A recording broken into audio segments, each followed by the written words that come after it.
guys, it's Mina. Hello, welcome to the Dreamland. It's nice to have you here today. I'm a few minutes early. Just letting the music play.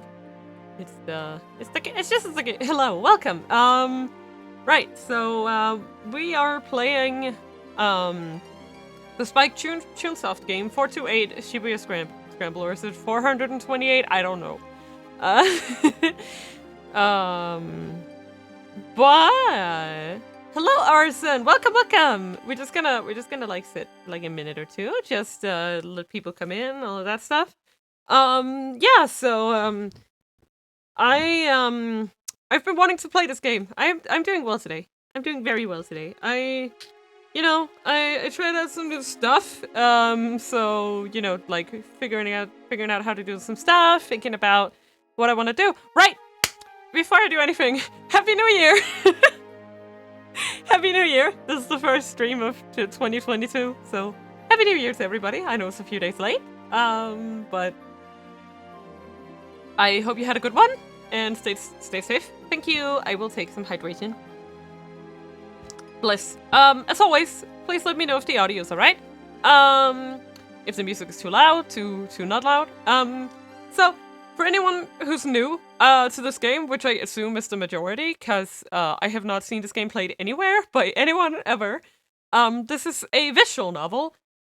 The genre is mystery, and it follows a kind of ensemble cast of different characters, as you could maybe see from my thumbnail. And it probably takes place in Shibuya. Just a wild guess, but... Oh, yeah, I would assume that there's not... Hello, Argo. I would assume there's not a lot of people actually streaming this game. But I am extremely excited because it looks really wacky and really weird. It has real-life characters, as far as I can tell. So it's not like illustrated or anything. And just as a, like, I'm gonna voice, like, character voice dialogue, but anything that isn't dialogue, I'm just gonna read in my voice. Because otherwise it's gonna be insanely hard on me. It's gonna be a lot of reading. Yeah, I know. I noticed when I was googling it that it's actually quite an old game as well.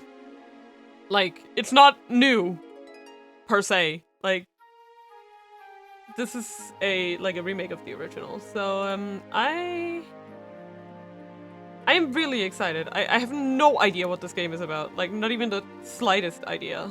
But I'm really excited to start playing, and as always, please let me know if the audio is fucked, and all of those nice things, because that, you know, that's life. Yeah, so we're about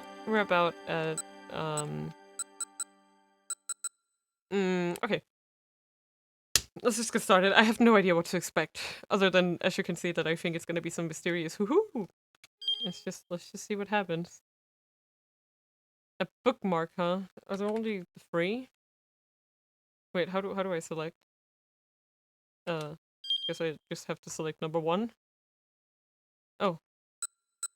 Okay, there's only the 3. Yeah. I probably should click yes. I'm not very smart. Yes.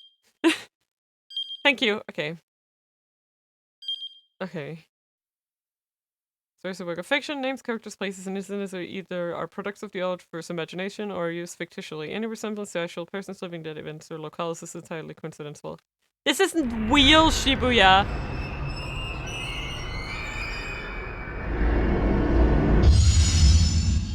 This is quite loud. Why did it get so loud? Spike! Please!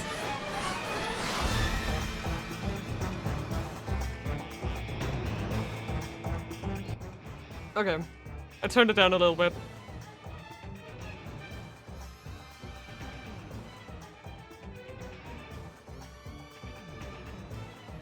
Yep. That's Japan, alright? Probably. No, this is fake Japan, not real Japan.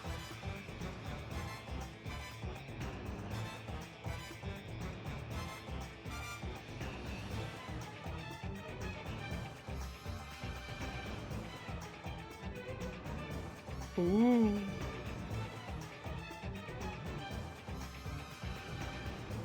Ah, yes, the scramble crossing.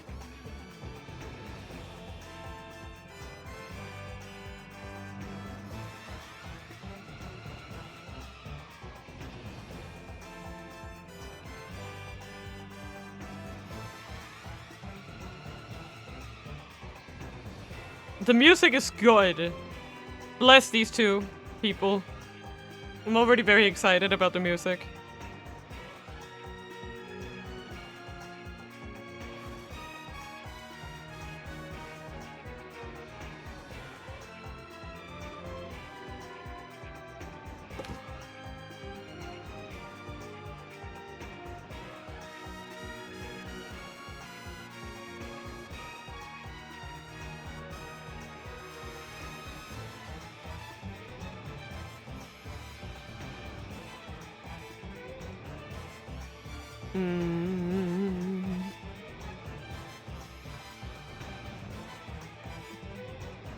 Ooh!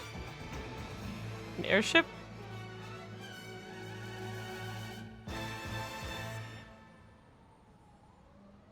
Like there's some hostage. Okay.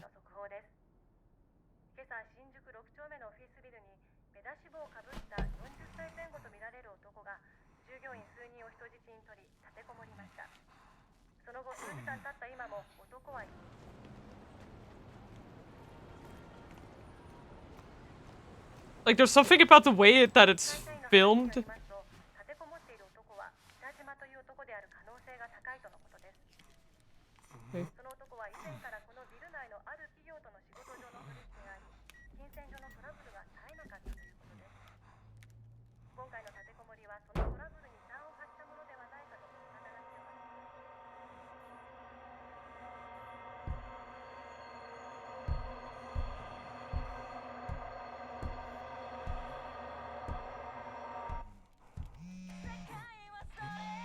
Oh shit.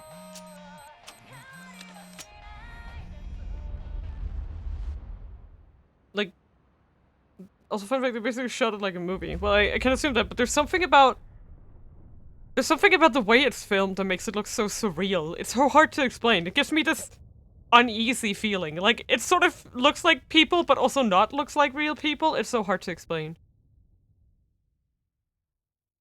Like, I don't know what they did for the filming, but something about it is really uncanny to me. And like and I mean that in the most positive way. Okay, Achi. Okay. As you play through the game, the various mechanics will be explained. In 428, you follow the stories of multiple protagonists at once. Yeah, okay, so it is basically an ensemble. Your decisions impact their experiences as you read the story. What does the day hold in store? Their fate is in your hands. Yeah, I know what you mean. They use a few filters plus camera field of vision, off-putting enough, but close enough to how you perceive stuff that it makes you uneasy. Yes! Yes, that's exactly it! Oh my god. I love it. It's... wow! So cool. Hopefully you can see them all through to the end. To start, you have two characters, Shinya Kano and Achi Endo. Okay. Let's begin by checking out Kano's story. So this... okay, so that's Kano or Kano? Ah, that's why I hate Japanese. Okay. Enter...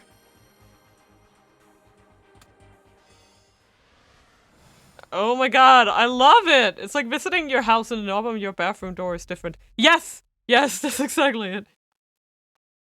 Just 2 more minutes to go. But not like very different. It's just like a slightly different color. Enough that it's like perceptible, but you're also like, is this my imagination? Am I imagining it? Oh, thank you for the stretch. Ooh. Nice stretch! Ah, nice. Do. Right, I need to go, complete requests. I totally forgot about that. Thank you so much for the requests. It's 2 more minutes to go. Shinya Kano noted the time again on his watch, scowling at the slow creep of the second hand. Okay, I'm actually gonna try to figure out... wait. Um...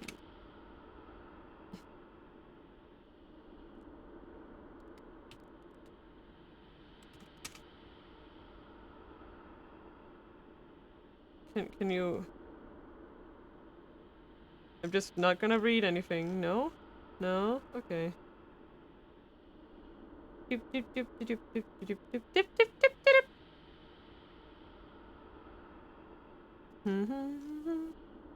Damn, I can't figure it out. Ah, really bothers me. Oh, here it is. I think it's Kano. Kano, not Kano. Also, it sounds backseaty. If it sounds backseaty, but feel free to meme and experiment. No, no, don't worry about it. Thank you. I think it's Kano, Shinya. Kano. And I know that's weird to be bothered by, but that's the kind of stuff that really gets to me. Okay, Shinya Kano no the time here. The time was 9:58 a.m. Okay. Furrows of consternation creased his forehead. He wasn't nervous, but he knew better than to expect everything to go smoothly. Keeping a level head was proving rather difficult. There was no room for failure. Lives were on the line here. Okay. I wonder who this Kano fellow is. Ooh! This is exciting. Okay. He eyed his surroundings. It's also that it's interspersed with just images and live action video footage. Like those two things interspersed. Also feels a little unsettling. Oh, right. Yeah. Okay. Was the perp really gonna show up? Maybe he's a policeman or like a detective or something? I mean, he does look kind of detective-y. When? Where could he be coming from? How would he make his approach?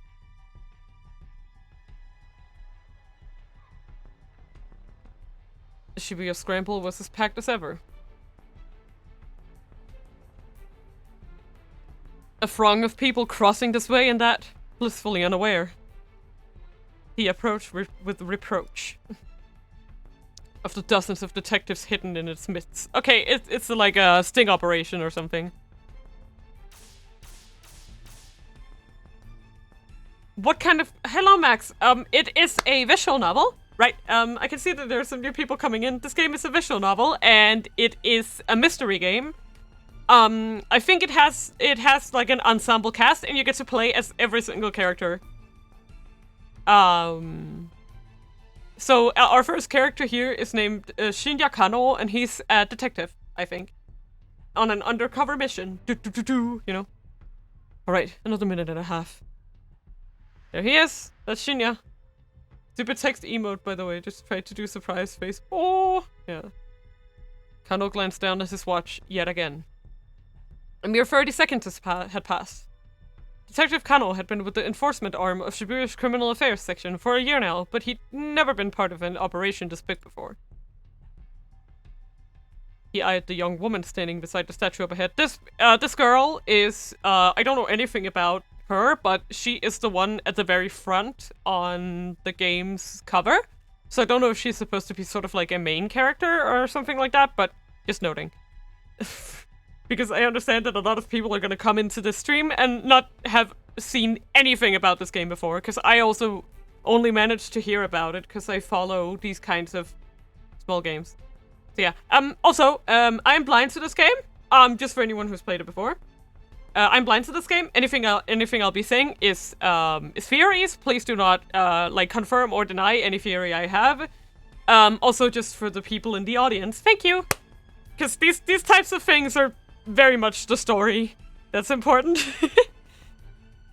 I'm not, so try to just use thinking face, it's fine. Just use Mina sing as a distraction. She was small enough to get lost in the crowd, and she carried a nondescript attaché case?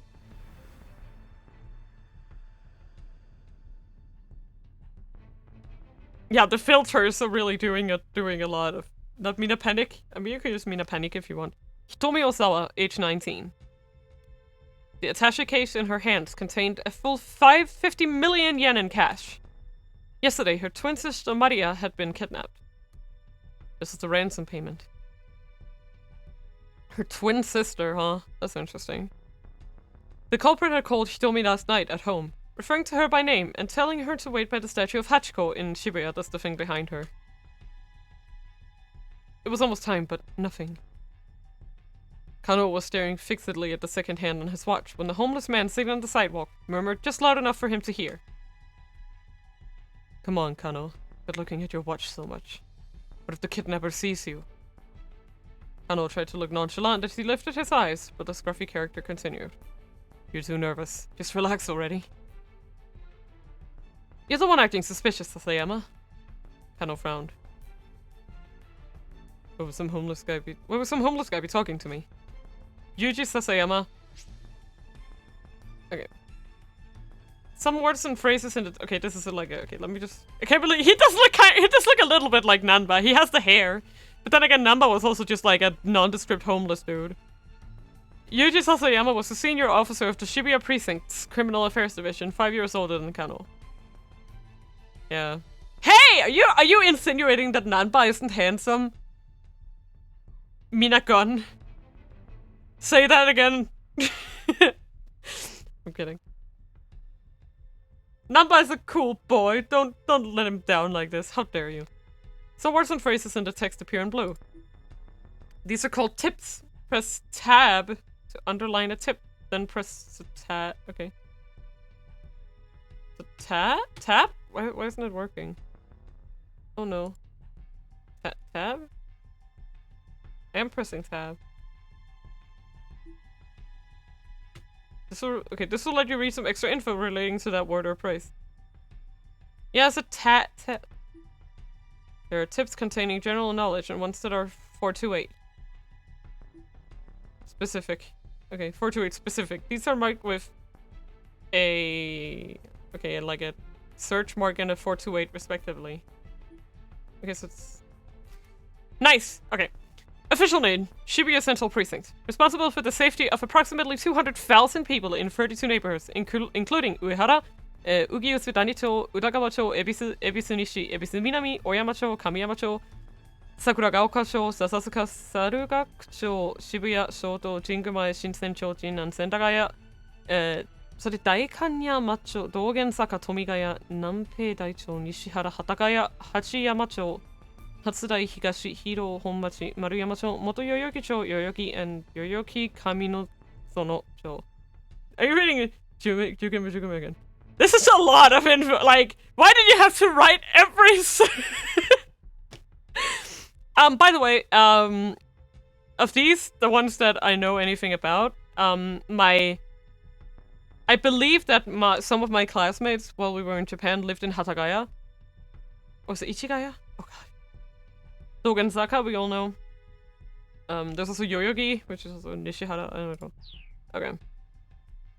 You know Higashi? Yes, we do. That was a lot of words. Okay. So Shibuya Precinct is— okay. Naruhodo. He always went a little overboard with the disguises. He claimed it was all part of the job, but word around the station was that he just liked playing dress up. Me! Hey pal, spare me some change. Sasayama lurched to his feet as shuffled in close to Kano. Hey! Knock that off! Fittingly for the part, Sasayama reeked pretty badly. Well, it's a suspicion now, huh? He clung to Kano with mock camaraderie despite the younger man's attempts to pull away. Come on, Sasayama, cut it out! Sasayama's blithe confidence rattled Kano's nerves. Of course there was good reason for that confidence. This was Kano and Sasayama's jurisdiction, but they were positioned at a good distance from where the handoff was to take place. Okay. Not only Mina be only streamer to do Hotel Dusk, now she also only one doing 428. I don't know, but I like playing these kinds of games. A particular region over which an— okay, jurisdiction, over which an organization or a member thereof has control or authority, refers here to the areas under the jurisdiction of various police precincts. The Metropolitan Police Department, at the pinnacle of Tokyo's police hierarchy, has vastly more authority than local precincts, but since the many officers wind up needing to work with both, the outright rivalry between the two isn't as notable as TV dramas may make it seem. Oh, that's fun.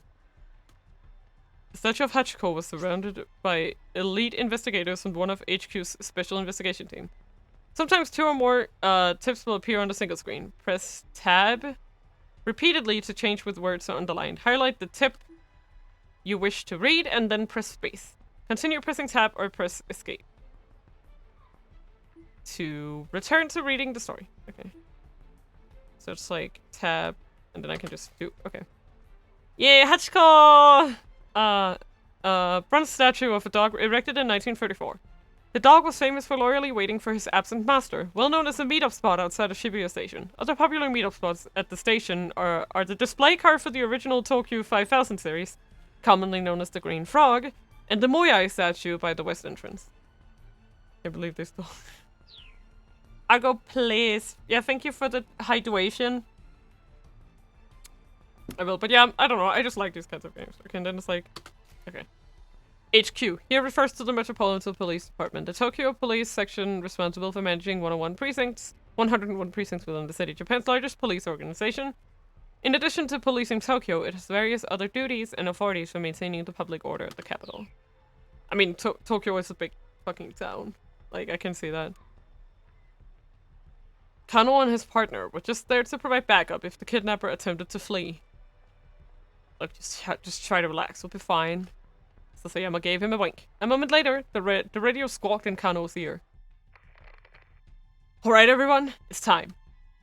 Keep your eyes open. Yeah, there's something about the, like, framing of these that's very... If you don't realize how big Tokyo is, I would recommend using Google Maps. Zooming in onto the scale is at like 500 meters. It's mind-boggling. Yep, it can take like a good, I think, a good like few hours to get from the northmost part of Tokyo to the southmost part of Tokyo. It's very large. The voice coming in through the earpiece was Koji Kuze, HQ's operations director. Just want to make sure that I've sent all the messages. Hey, are we good? Okay. The operations director, huh? The individual responsible for directing the investigation in the event of a serious crime. If a task force is set up, the operations director is the one who assumes command. TV dramas and other fictional accounts often feature some young prodigy from the MPD as an operations director, but in reality the position usually goes to a proven veteran, huh? And a few hours count using a large catapult, I bet. Yeah, probably. Like, it's a big city. Until last year, he'd been the Shibuya precinct's head detective and Kano's supervisor. We don't know when the perp is gonna make contact. Don't let your guard down. Okay. Here's his low, gravelly voice echoed in Kano's ear. Oh, he's more like, quack, quack, quack. Okay. You don't sound too worried, Kuze. Kano winced in Sasayama. Oh, you don't sound too worried, Kuze. Kano winced in Sasayama's words. How could the man be so nonchalant? The appointed time had come and gone. Something should be happening. I forgot his name was Kuze, but again, I played that game before Yakuza. Yeah. Yeah. What? Kano smacked himself in the thigh to release a little tension. The sound was louder than he'd intended. Though the suit hit his muscular physique, it did little to dampen the noise. Oh, he thick! He thick, friend! Wah! He needed to stay focused. He might be called to action at any moment. The department handled abduction cases according to a certain standard investigation procedure. Was it an attempt to extort money, or was the motive something personal? The answer to that question determined how they deal with the criminal. And based on the investigation team's initial findings this time around, they probably weren't dealing with a professional kidnapper, huh? Still, in all likelihood, it was someone with quite a long rap sheet. Probably someone who knew the family, but so far they had few leads on who might bear such a grudge. With the situation unclear, the plan was to apprehend whomever came to make the handoff on site. If the culprit ran with the money, there'd be no guarantee of the hostage's well-being. Still nothing. Sasayama muttered. There he is! He's here!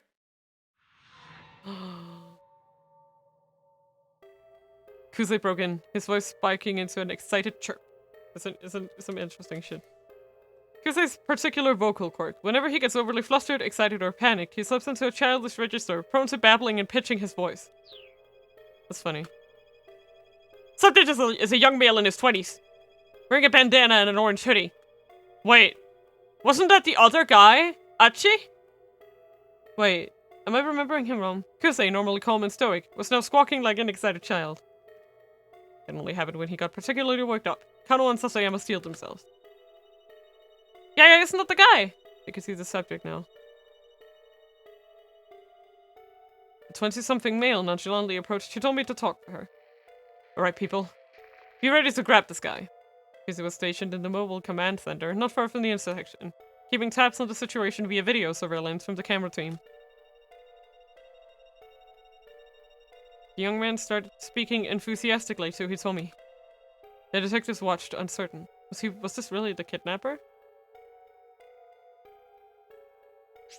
It's got to be him. Kano took a step forward and hesitated.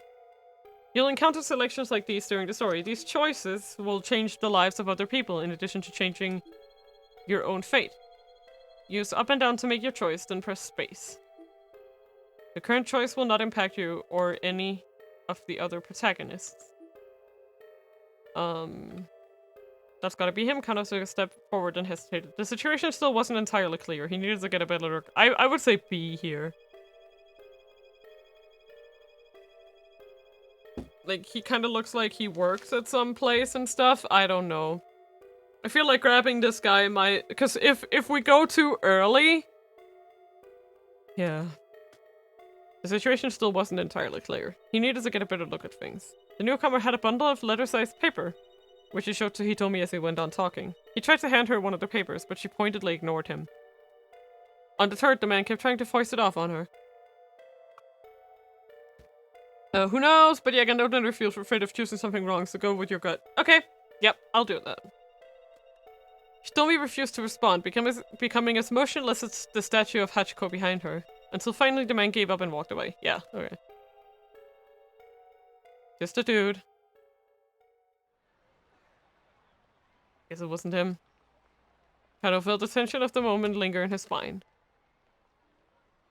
I must have been hitting on her, says Seiya muttered. Succeeding and meeting someone on the fly like this takes a special knack. Looks are also important. Sometimes, of course, the person trying to get your attention out of nowhere is just trying to make a sales pitch for a product or a nearby establishment. At first glance, it isn't always easy to tell the difference. I can definitely see that. I mean, she was pretty cute and all. He had a point. Though, of course. Something in Sasayama's voice made Kano brace himself. She's got nothing on my Mii-chan! Oh my god. Mii-chan was Sasayama's wife. They got married just last month. You look so done. Let me tell you, Kano, married life is the best. You gotta hurry up and give it a try for yourself. This was Sasayama's favorite topic lately, and Kano was getting more and more fed up with it.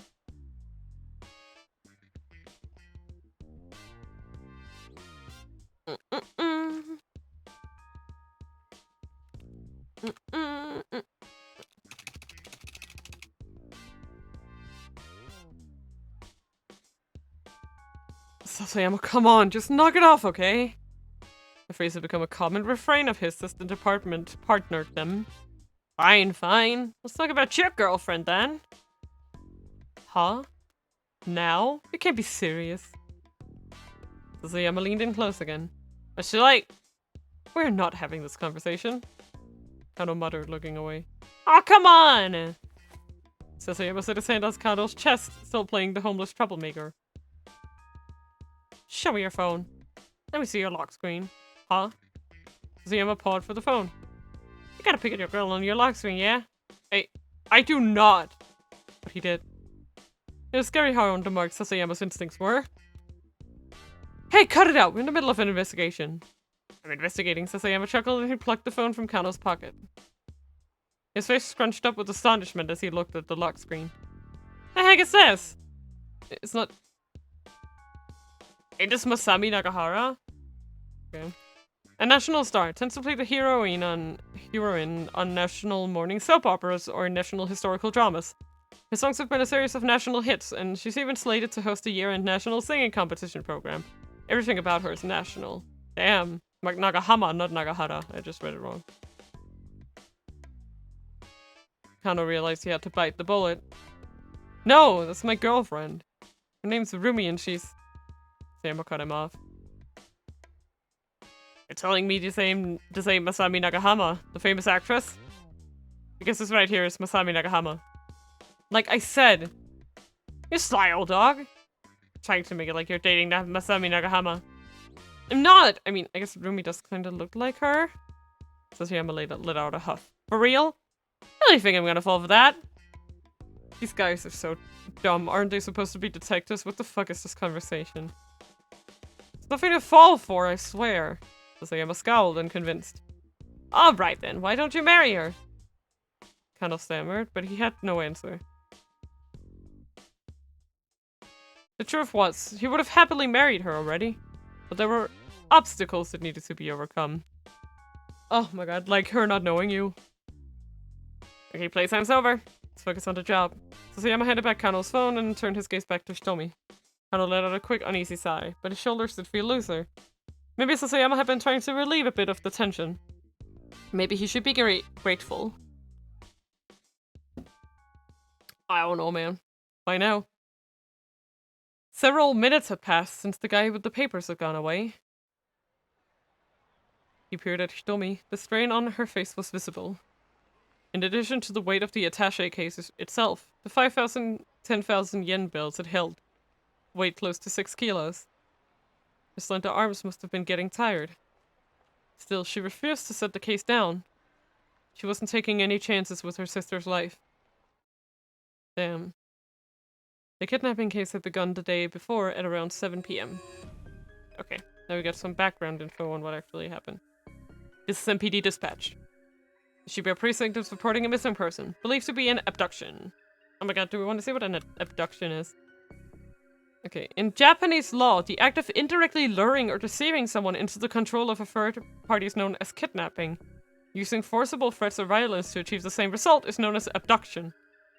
Huh, okay. Interesting, so it's just giving the Japanese legal distinction between abduction and kidnapping. That's fun. Okay. Subject is Maria Osawa, a 19-year-old student at Midoriyama Academy, last seen at the LL Diner near campus. A man was allegedly seen forcing her into a car nearby. All officers in the vicinity report to the scene at once. I usually don't think about distinction, it's fun to learn. Yes! Exactly. It's like the difference between the words kill and murder as well. They mean different things, like even in like normal usage. Because like a killing can be like all murders are killings, but not all killings are murders, and just it's very interesting. Like killing something isn't the same as a murder. It's just very interesting. Kano and Sasayama had been working a burglary case in Jingumaya's 5th district when they got the call. LL Diner. The two arrived at the LL Diner at 7:15 p.m. At roughly the same time, several other officers showed up to secure the area, blocking off entry to nearby roadways and monitoring the surrounding establishment. Inside the restaurant, Kano and Sasayama were met by the girl who reported the kidnapping. It was the victim's twin sister, Hitomi.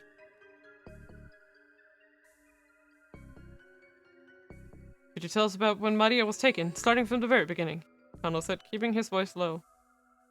My sister and I, we were supposed to go to a party together today. Hitomi was trembling, her voice hoarse. But I messed up the time. I showed up right at 7, an hour later than I was supposed to. That's Sasayama trip, I know, right? Yeah. So Maria had gone alone to the party. A mixer for locals and exchange students. Hitomi, arriving late, had showed up just in time to glance out through the restaurant window and see her sister getting shoved into a car. Oh, shit. She described the vehicle as a blue station wagon of a Japanese make. What? Why would something like this happen to her? Hitomi held back her tears, but she was shaking all over. Did you get a good look? Did you get a look at the kidnapper? Yes, it was a man, middle-aged. There was another eyewitness, Leland Palmer. Okay. He must be an exchange student. Lecturer, okay. Lecturer. He's a little old to be, I was thinking like, yeah, he's in. He identified himself as a lecturer at Hitomi and Maria's school, okay. I saw too. It's like Hitomi says. I heard Hitomi cry out, and so I went to the window to look. And his Japanese was halting as if he hadn't been in the country very long. Yeah. He's probably a visiting professor. and I think that maybe the kidnapper was working alone. Or was it him? I don't even know anymore. Leland explained that he'd seen the man shove Maria into the backseat, then clamber into the driver's seat. Yeah, okay, if he had a getaway guy, that wouldn't be... If he had an accomplice, wouldn't they have been driving? Neither Hitomi nor Leland had gotten a look at the suspect's face. Kano was interviewing others who had been at the scene, looking for other potential eyewitnesses when his phone rang. It was Yoshio Kachibara, one of the senior detectives. I'm not gonna remember all of these goddamn names, there's way too many. We set up a task force for the investigation. Get back to the station once you have a handle on the situation there. Okay? Barely half an hour had passed between the time the kidnapping was reported and the time the task force began operation. Good! Roughly 150 people are working on the case in the Shibuya Precinct's conference room. The main force at work is HQ's first special investigation unit. Additionally, other detective sections, a riot squad, and investigators from neighboring precincts have been assembled. It's like New Danganronpa game, we have 16 names to remember from the get-go, yeah. Like, and this is just the first character, too. When Kano and Sasayama got back to the precinct station, Kuze had already arrived from HQ. He informed them that a response team had been formed to investigate the victim's home. In a case where someone has been abducted for ransom, it is often difficult to resolve the situation without cooperating with the victim's family. But the family can also be a hindrance in making an arrest. To help guide the family's action, a response team is assembled and stationed at the victim's home, led by an investigator with the proper training. Yeah, definitely. Like, the thing about families is that often, like, they'll, like, say things and stuff, and they're all very, like, emotional and like, vulnerable in these types of situations, so you really do need to have someone at the scene who can, like, appease them. That makes sense. Okay. Kano could feel a peculiar tension in the air. Unfamiliar MPD detectives scurried to and fro around the Shibuya offices. He pulled one of them aside to get a quick update. An hour had now passed since the kidnapping. There had been one new development. The perpetrator had made a threatening call to the victim's home. Yep. He said the following. Tomorrow, 10 AM, by Hachiko in Shibuya. Have the sister, Hitomi, bring 50 million yen. If not, the girl's life is forfeit. Yeah.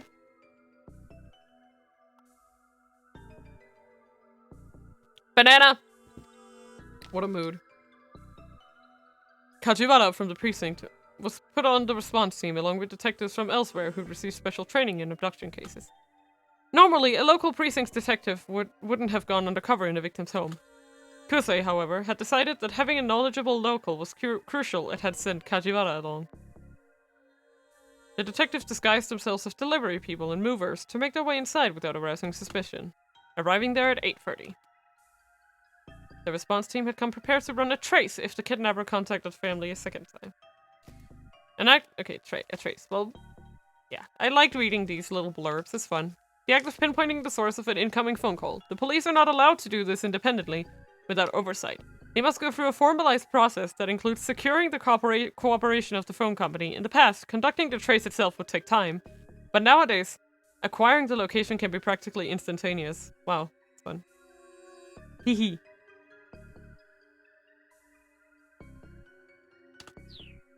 Can't believe the gacha spending the remark to kidnapping and demanding money for gacha pulls. Rip. But yeah, actually that's true. I was thinking about that. When it comes to traces, I was like, can't you do that basically instantly now? Like,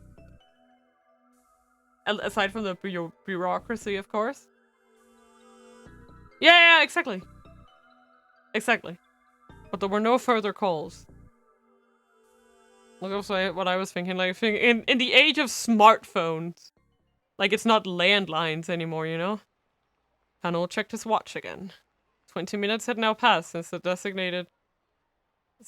time designated for the ransom handoff. The only problem might be if it goes through multiple servers to make sure it's the correct one.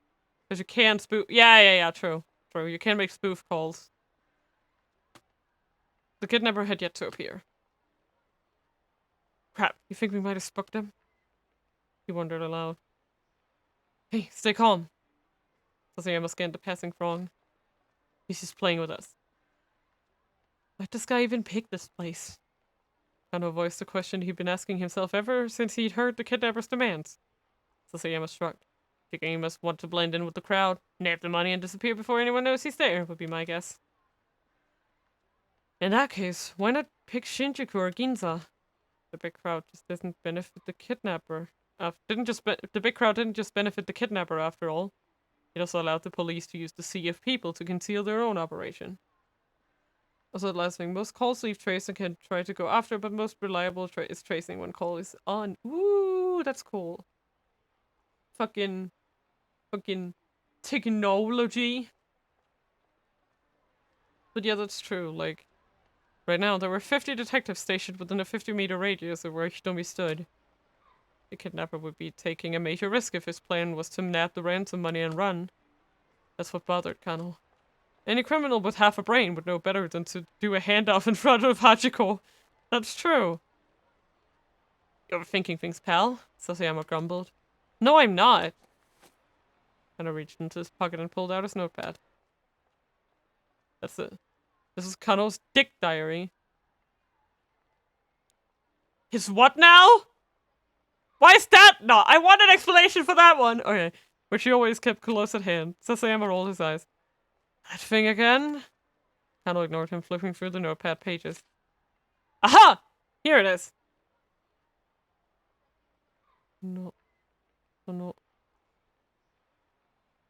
意味がなさそうものほど必ず意味が Ugh.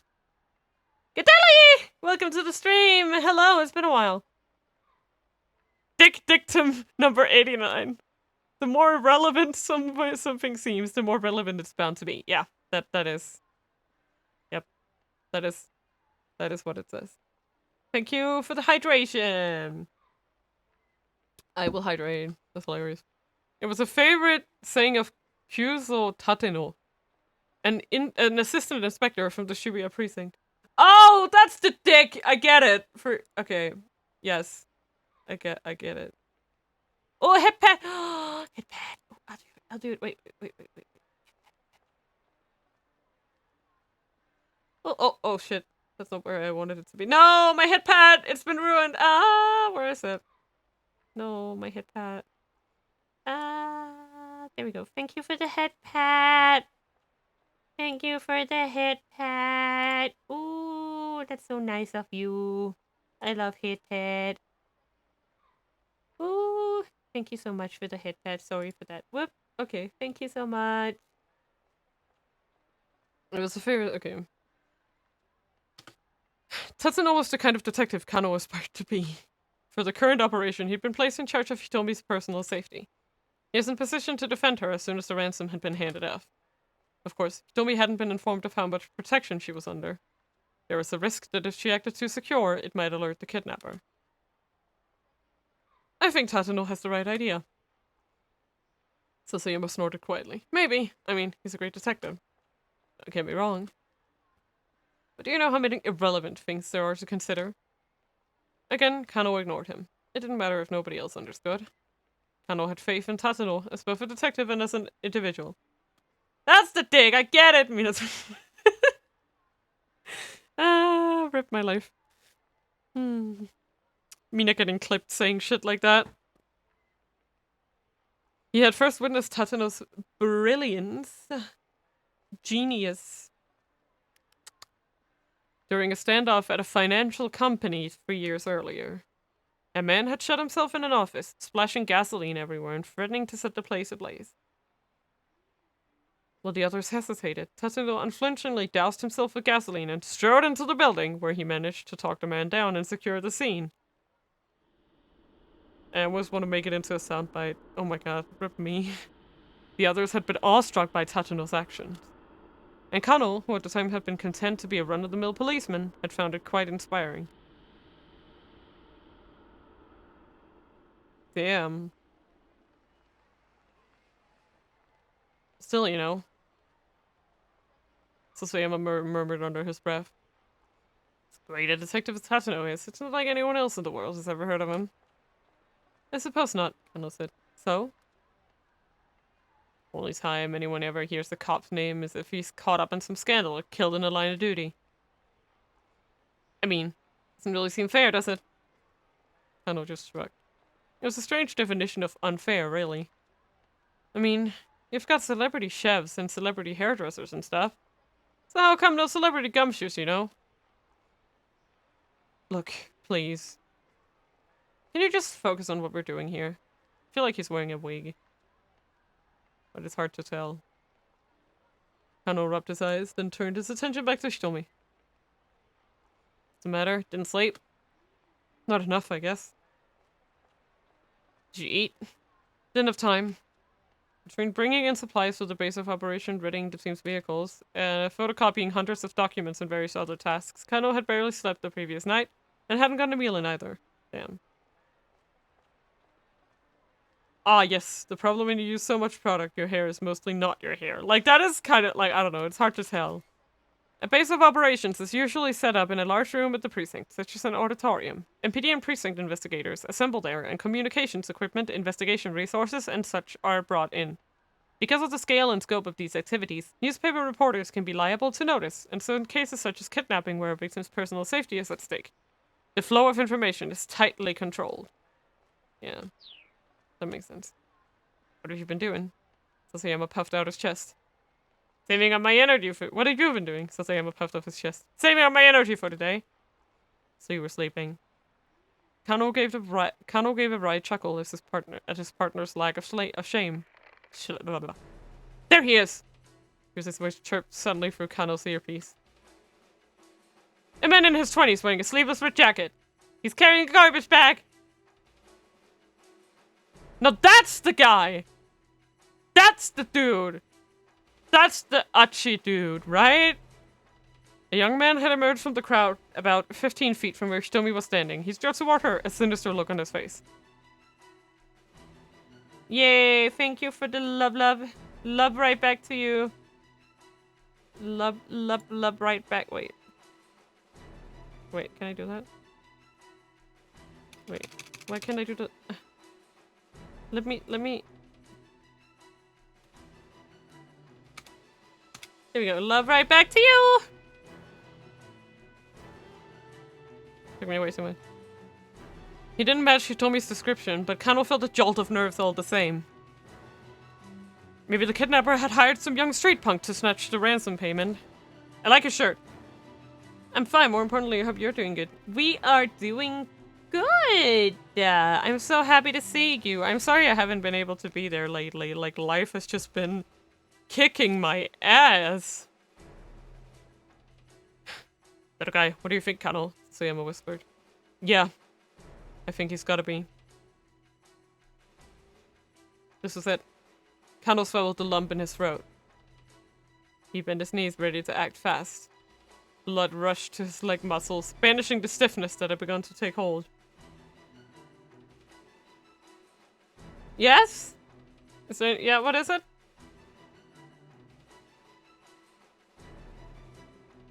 Could this be the culprit?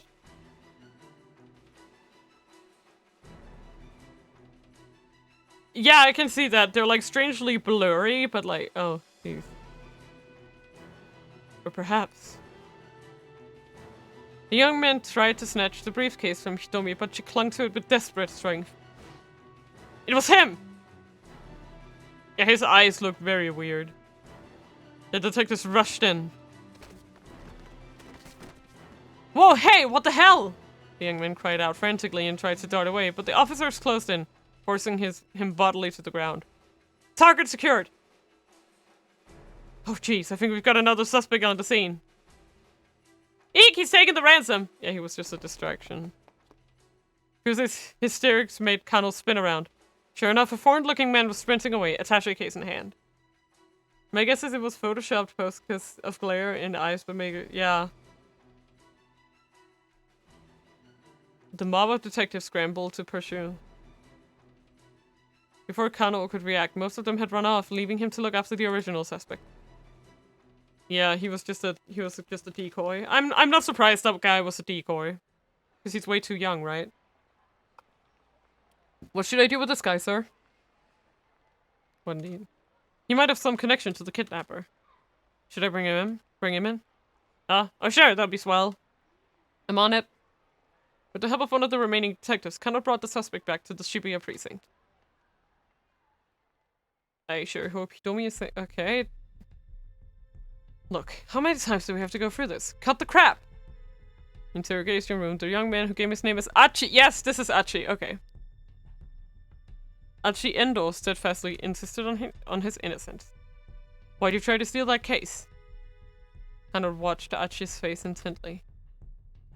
Like I said, it looked heavy, so I was just trying to help her out.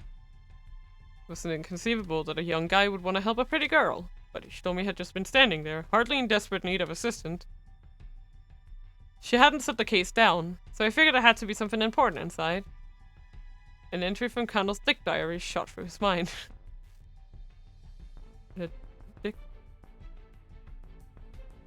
取り調べでは言葉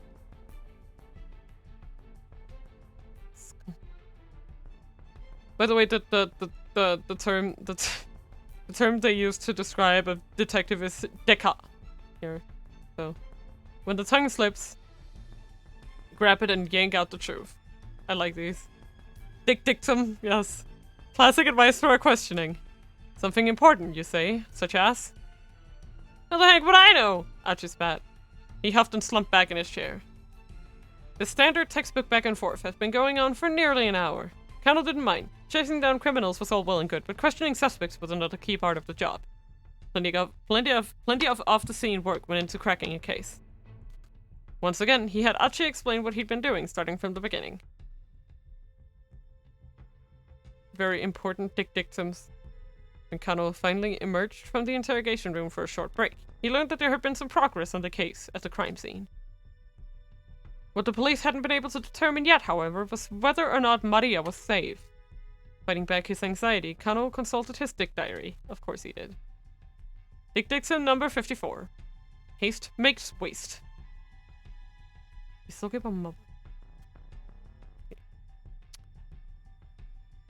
felt his tension subside. Remembering the right maxim always helped. It was like casting a magic spell. Ha! What a guy. Kano returned to confront Achi once more. You were there to act as a distraction, to mess up the investigation. Weren't you? Huh? Achi looked a bit dumbfounded. What are you on about? Dick dictum number 55. The truth hungers to be free.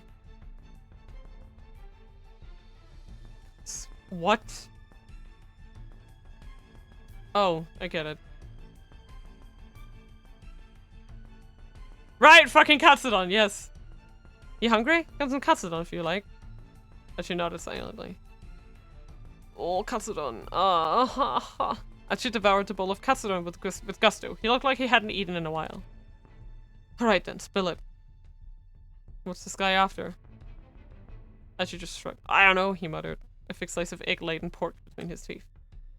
How many accomplices do you have? Kano asked, but Achi just shook his head as he inhaled his food. Resignedly, Kano flipped through his notebook once more. Let's see. Number 115. Use the lights to your advantage.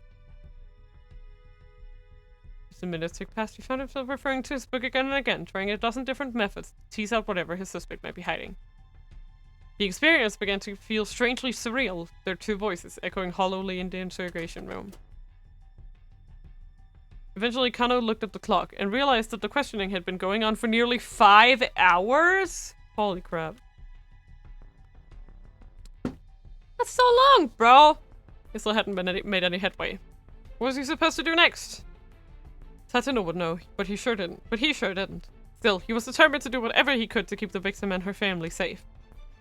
Gritting his teeth in frustration, he perused the dick diary, like it was scripture. Number 116. The monotonous questioning was clearly tiring Achi out. His eyelids drooped like they were beginning to get heavy. Number 117. Get them when they're tired. Kano's eyes gleamed. You're part of some criminal gang, huh? Achi's head slumped forward heavily. Nodding off was basically the same as nodding yes. Yes? No. Mr. Kusei, I did- Shut the fuck up. You did not. You did not. Oh my god. Shut up, bro. How dare you? The young guy we grabbed at the handoff site. He finally confessed to the crime. No, he- What? What are you talking about? Because they laughed in disbelief. We're just about to apprehend the mastermind. Yeah, he's just been doing useless shit. Huh? Kano clutched his cell phone, dumbstruck. Is it why don't you- Look, just wait there at HQ, okay? No, it can't be. He's such a- Oh my god. My dictums! After the kidnapping case wrapped up, Kano tendered his resignation! No! Guess I'm not cut out to be a detective after all. He thought to himself. He dropped the thick diary on his desk as he left the Shibuya precinct for the last time. Wait, what?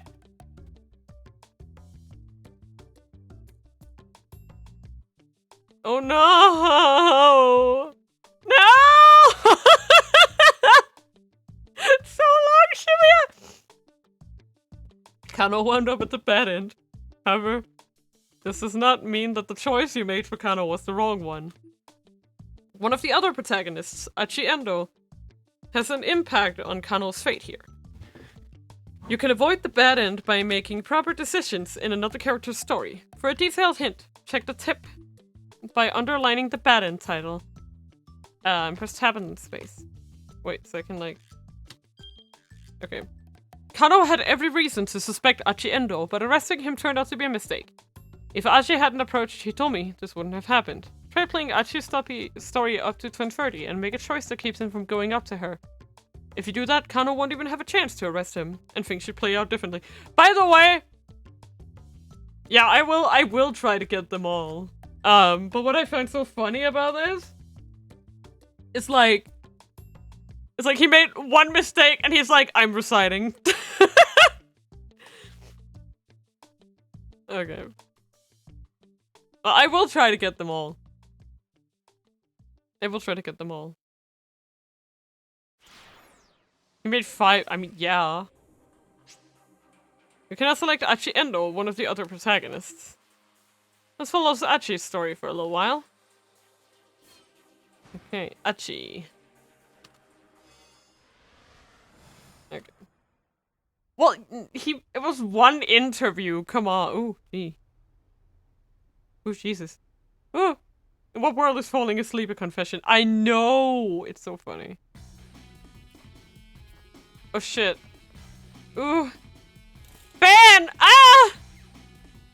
Scandalous!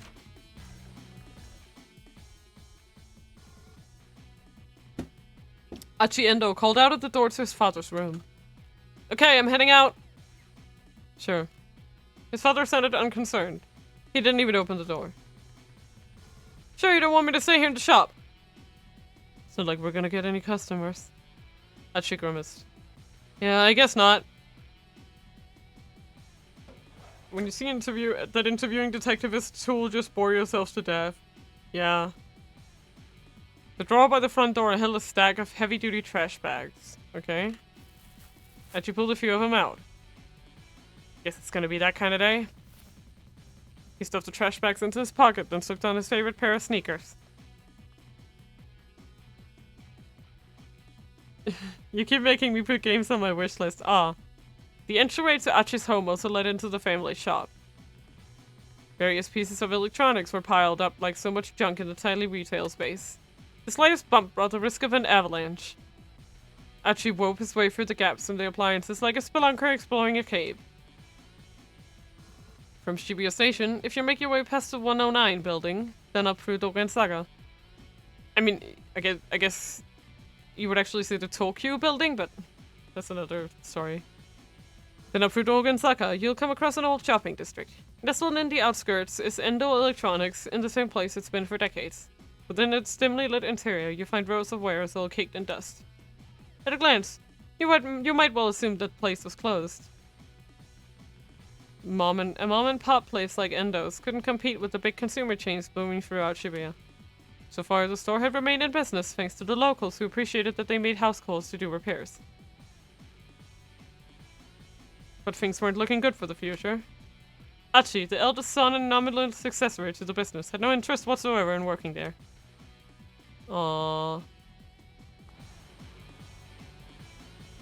Ah, that's what the eco... Okay, it's like a recycling. I get it. Achi stepped out of the shop and into the sunny morning air. The good weather lifted his spirits. Alrighty, time to do this. He unfurled one of the big garbage bags with caught at the wind and fluttered like a cape.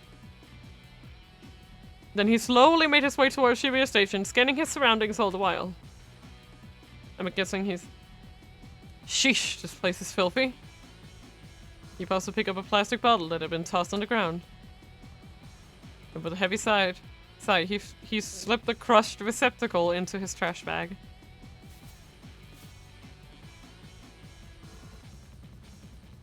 He's like a trash. He's been picking up trash like town like this for about 6 months now. It had gotten so that the sort of garbage most people would hardly notice stood out to him like a sore thumb. Most days he'd fill his trash bag to the top by the time he'd made it from his house in Dogensaka to the train station. Today, he was halfway to the station when a woman's anxious voice caught his attention. I'm sorry. I'm in a bit of a hurry here. He looked up and saw a timid-looking woman being confronted by 2 men, one with brown hair and one with black. Yeah, a likely scenario. From the look of them, he guessed that the men were scouts for some hostess club. Yeah. He ran into this sort of thing pretty frequently on his trash cleaning walks around town. Another kind of trash to take care of? Hell yeah! Achi quickly interposed himself between the girl and the 2 recruiters. Hey, can you see that you're bothering her? Huh? Who the hell are you? The 2 men glared. Take a hike, pal. Achi stood his ground. Look, she ain't interested. You're just gonna have to find some other mark. The hustler's annoyance turned to open rage. Well, listen to you. Got a bit of a mouth, huh, buddy? The brown-haired fuck smacked his lips around his chewing gum like a dog worrying a bone. How about we take this someplace more quiet? Yeah, this one is gonna be. What this means can depend on the person speaking. To a young woman, let's go someplace more quiet might suggest a cafe or a park, but to a street punk, it might mean an alley where passers-by are unlikely to interrupt. The girl stood by uneasily, watching the goings-on. Hey, take it easy. I'm not looking for trouble. That's supposed to be an apology? On your knees and beg, pal. The man spat his gum onto the ground. As you looked under the glistening wad of gum on the sidewalk, his last shred of goodwill vanished. You better pick that up. Right now. What? Did you hear me? Because I told you to get down on your knees and... Ah! Achi's hand shot out, grabbing the man by the jaw. Whoa, easy, pal. The other man's bravado drained from his face. Achi tightened his grip on the brown-haired hustler's jaw. Sweat dripped from the man's reddening brow. Ugh! The man struggled, but Achi just tightened his grip. Yeah! Got some real pain in the ass to clean up after it's gotten stuck to the street, you know. Ever stop to consider that? Wait, are you? The other hustler's panicked eyes had fixed on Achi's chest. Gah! Oh, crap! Wait, what? This is like a recycling gang? A shirt, man. The guy's foot was starting to break. That's mean clean! Wait, what? Guy with a mean clean shirt. Carrying around a trash bag? It's Omori again. I know, right? Let me check. His face went pale. Huh? Meme claim? The other man echoed the words through his half-shut jaw, tears welling up in his eyes. Get it right, pal. Achi cringed the man's jaw harder still. It's mean clean. Ow! We're sorry, man! You're Achi, right? Dude, we honestly had no idea. Come on, man. You gotta cut us some slack. The man scrambled to snatch the wad of gum off the street, stuffing it into his pants pocket. Finally, Achi let go of his companion. The brown-haired hustler's face was twisted up with fear. Tears streamed down his cheeks. Gasping out hasty apologies, the 2 fucks scampered off. Hey, so... A shy smile came to the girl's face. Uh-oh. What is a girl? Okay, Ryoko Kakinuma, a second-year student at Midoriyama Academy's law school. These hustlers managed to corner her while she was on her way to a part-time job at a cafe. It's a popular plot in trashy e-novels for the main character to fall in love with a hustler like these guys. But such things rarely happen in real life. Thank you for saving me. No, I apologize. Huh? The girl stared in surprise. You run into creeps like that now and then, but don't hold it against us. Shibuya's a good town. Yeah, okay. Achi gave her a quick wave, then turned and continued on his way down Dolgenseka. I love it. Achi was Shibuya born and raised. He was keenly aware of all the changes the ward had seen since he was a kid. Grocery stalls in inconspicuous little side streets, tiny pipes nestled between buildings. Achi knew it all like the back of his hand. Trash, human or otherwise, had no place in this town, not on his watch. Woo! Achi made his way down Shibuya Station, towards Shibuya Station. Throngs of people shuffled to and fro across the scramble. The views have shifted constantly from one moment to the next, almost as if the city itself were alive. And if the city was a living thing, then Shibuya Station was its heart. With streets like Bunkamuradori and Sentagai, that's such, oh man, that's so hard to say! Serving as the arteries pumping a bloodstream made of people. Today, as ever, the heart was pumping that blood to every nook and cranny of Shibuya. And that was Achi, just another part of this great urban organism. Guess I'm one of the city's white blood cells. Or wait, maybe I'm a red blood cell? Hold on. Is that right? Or did I have it right the first time? Me when I try to remember what biology is. White blood cells eliminate pathogens from the bloodstream.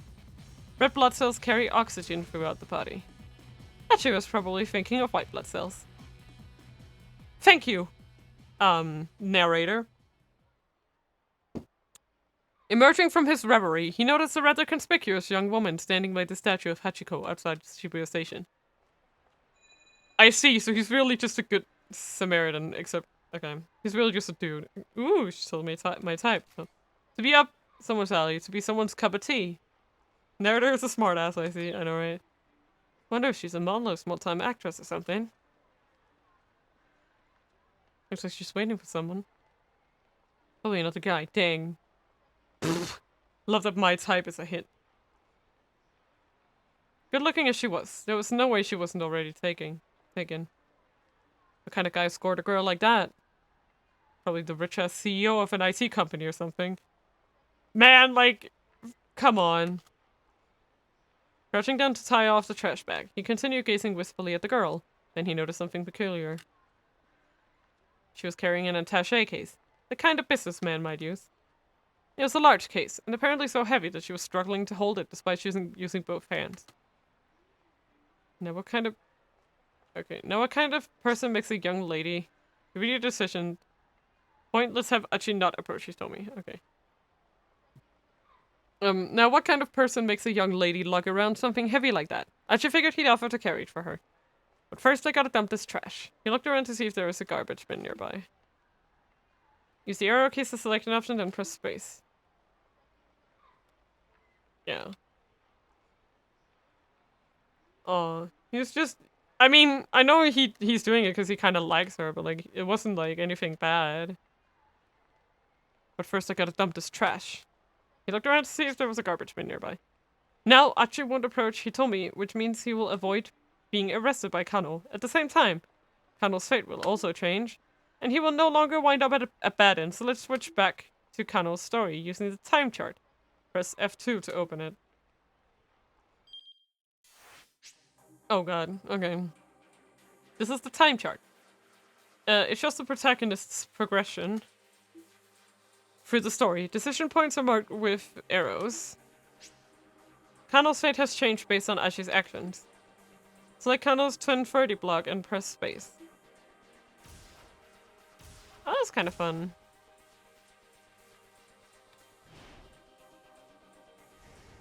There we go. Let's go! I suppose you could call it that. Kano gave a wry chuckle at his partner's lack of shame. There he is! Because his voice chirped suddenly through Kano's earpiece. The man in the black coat. Holy shit!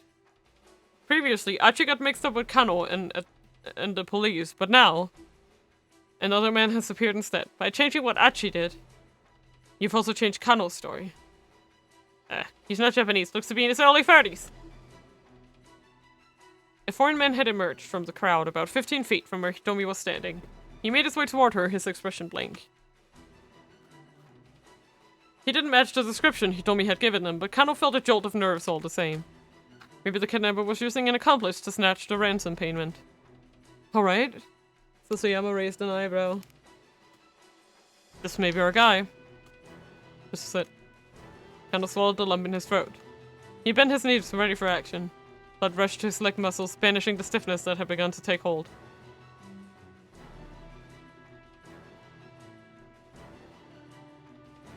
Was this the culprit? Perhaps. The stranger took hold of the attaché case. It was him!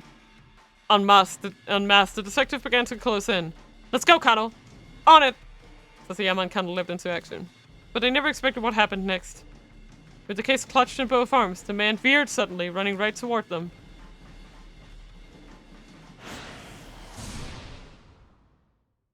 What?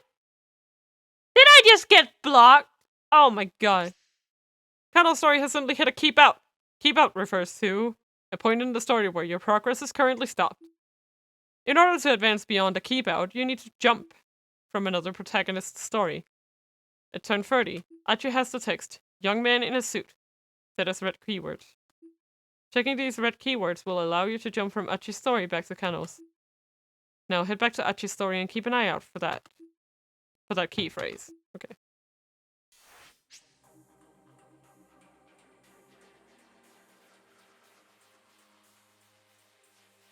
Okay, try following the story from Achi at 10:30. Approach the girl.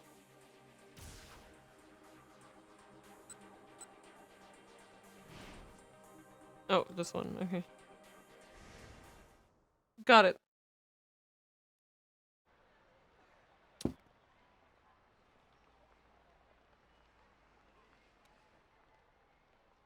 But yeah, keep outs are just soft logs progress with characters, so you need to proceed with others.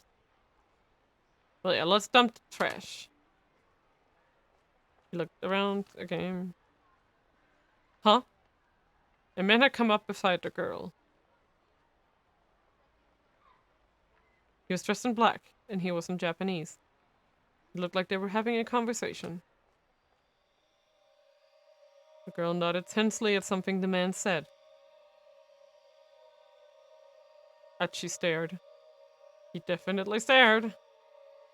Something tells me that's not her boyfriend. The girl handed the attaché case over to the man. He took hold of it with his right hand and began walking briskly away. Whoa!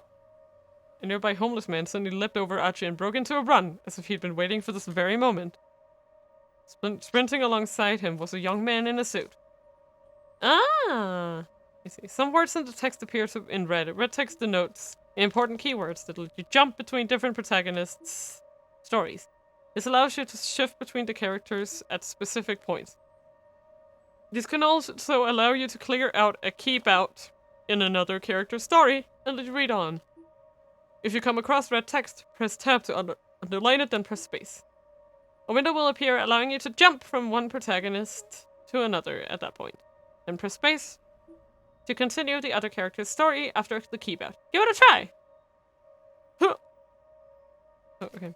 Yuji Sasayama, a detective with the Shibuya precinct, known as the cosplay detective. Mood me. Due to the strange outfits he wears while on stakeouts, he's partnered with Shinya Kano for the kidnapping investigation. Oh, that's kind of fun. By performing a jump from the screen, you can advance another protagonist's story past a keep out. Press space to confirm and jump over to Kano's story. Woo! Ka-chow! Let's go, Kano. On it! Sasayama and Kano leapt into action. You did it! Jump successful. In 428, you will often need to jump to get past another character's keep out. Jump from red keywords to clear a keep out. Keep this in mind as you advance through the story. Okay, there won't be any more tutorial messages for a while. If you get stuck somewhere, try changing protagonists or making different decisions to advance. You can now use the time chart on the main menu. From the main menu, you can access gameplay explanations and adjust settings. Press F2 to open the time chart and F1 to open the main menu. Okay. It's okay, I got it. I'm smart. So Seiya kind of leapt into action, but they never expected what happened next. With the case clutched in both arms, the man suddenly veered, running right toward him. What? Catching the sight of the two detectives, the suspect staggered to a halt, then bolted off in a new direction. Kano whipped out his costume glasses and followed in hot pursuit. They could have just let you continue another 2 screens before switching back to the detective the first time. It's fine! It's fine. Don't worry about it! At the crosswalk, the signal changed to red and the flow of foot traffic abruptly halted.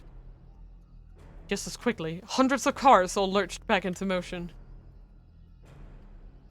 There was no escape for the culprit now. Or so it appeared. The converging cops slowed their pace, confident their man was cornered. Then the foreigner barreled straight into the intersection, dodging between the oncoming cars without any hesitation. Holy shit. The mob of detectives came to a halt, not eager to rush into their deaths along with him. Kano, however, remained in hot pursuit, charging into the traffic at the crossing. Kano, are you crazy? Come back! Kano heard Sasayama shouting, but his feet kept carrying him onward. So now you have to switch to a new character to run him over? Yeah! I love that. Oh, go! Oh, shit. With shouts and sirens echoing all around him, Kano closed in on the foreigner. He actually did it. Just a little closer. Just a little closer and he'd been in tackling range. Leaned forward, preparing to pounce, his eyes fixed on the culprit's feet. It was now or never. Kano, back off! Don't take him down! It was Kuze, shouting through Kano's earpiece. Huh? Kano hesitated in surprise. Had he really just been ordered not to apprehend the criminal? Let him go for now. The real perp is someplace else. I knew it. Perp is police jargon for perpetrator. Here, Kuze is referring to the fact that the principal offender in the case must be elsewhere. I agree. What had happened to the plan? He'd been told that all personnel were to secure the area ASAP. Didn't HQ want them to catch the perpetrator? Arrest team stay on the foreigner's trail. A police team dedicated exclusively to the task of apprehending the criminal. While the kidnapping case is in progress, the roles of the officers involved are carefully designated so that every officer is ready to take immediate action as the situation develops. Typically, tried and true veteran MPD officers are put in charge of teams for breaking into buildings or apprehending the suspect. Forensics teams get busy cross-referencing photos. Nice. This is a lot of fun! Team deployed by the MPD to handle the actual tests and techniques of on-scene investigation, such as collecting and comparing fingerprints and analyzing photos of suspects. Even if this foreigner was only an underling hired for this one task, the police had now tipped their hand that they'd been lying in wait. If they didn't lock things down now and get more info on the kidnapper, a girl's life might be at stake. Kano recalled another maxim from his dick diary. Not now! Dictum number 12. Always assume a worst-case scenario. Not now, Kano, goddammit. If Kusei had told him to let this guy go, that implied he was counting on the team that was now in position. But if the crook had planned a way to break in through the police dragnet and escape with the ransom, and he succeeded, what was the right call here? Should he take this guy down or back off after all?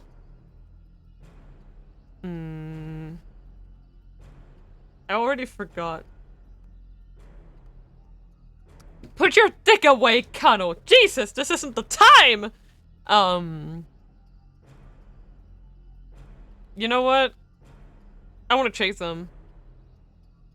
I'm gonna do the detective movie thing and I'm gonna chase him. Oh, I am gonna chase him. I really forgot to tweet, didn't I? Oh my god! Ah!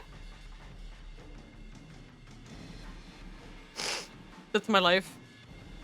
Yeah! Woo!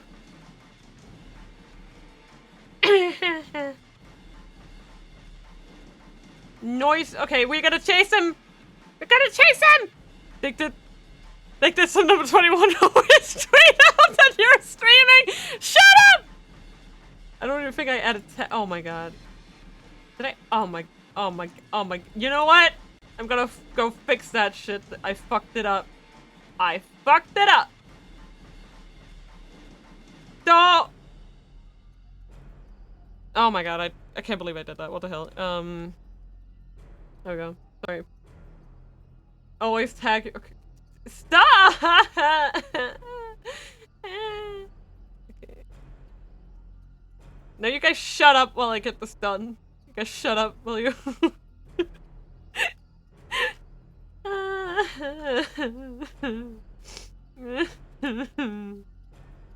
I only have 16 followers on Twitter, so I'm safe from that. I mean, I just tweet everything. Like, I just tweet just to make it. Okay, shut up. I'm gonna tweet the Wait, what? Wait. Shut up to watchers that are pointing out your mistakes. Shh. You guys are so mean. You know that. No bullying, Mina. That's illegal.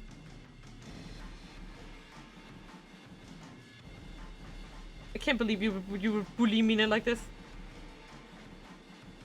Okay, well, we are gonna go with option A. Letting the perp escape now is too big of a risk. We're gonna catch this guy. Letting the perp escape now is too big of a risk. We're gonna catch him. You have to catch this guy ASAP. Let's go! Whoosh! The man darted down a narrow alleyway. Kano ran faster. The man sprinted through the side streets. I mean, Shiba prime bully targets. Can't believe you would dare do this to me. Evidently, he knew his way around Shibuya pretty well. Eep! Someone's taking his dummy! Kano recognized Kuza's trademark squawk immediately. Subject is male. He appears to be carrying a gun. He's fleeing from the direction of the Majidori. What? Kano could hardly believe it. Hitomi had been kidnapped. Had she been abducted by whoever had taken Maria? But why? Someone must have been waiting for the moment when the police took their eyes off of her. Something's very wrong here. What in the world was going on? Kano saw that the road forked up ahead. The man with the SHA case ran to the left. The man who had taken Hitomi was heading toward Majidori. There was a good chance he'd gone down one of the alleyways off to the right. Hi PLT, we are playing 428 Shibuya Scramble. It's a visual novel. And yeah, that's the general gist of it. It's a visual novel. I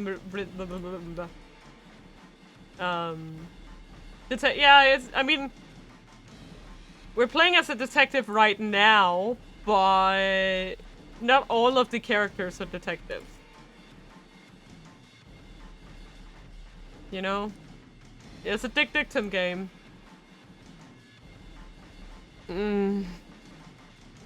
Making a snap judgment, Kano told the detective behind him to follow the case snatcher, then turned and headed down the nearest alley. Who is that? That was the so right now we are playing, so that guy right there running, that's another detective. We are playing as Kano, Shinya Kano. He's a detective. And we are chasing a kidnapper. After darting through the side streets, he spotted a different man, another foreigner, crossing an intersection a few dozen meters ahead. The man was dressed in black, just like the guy who'd grabbed the ransom money. Because he's right, the kidnapper wasn't acting alone. But wait, something was amiss. Hitomi isn't with him! Where was she? Kano skidded around the corner, then stopped short. He has a book full of dick tips, exactly. The Dick Diary! The man in black was standing there, pointing the gun right at him. Before Kano could react, the man fired. No! Kano felt hot all over, as if he were on fire. No. No! All except for his cheek. Pressed against the asphalt, blah, blah, and the palms of his hands, they felt so cold. There was nothing he could do. Nothing, that is, except lie there and watch as his killer turned and walked away. No!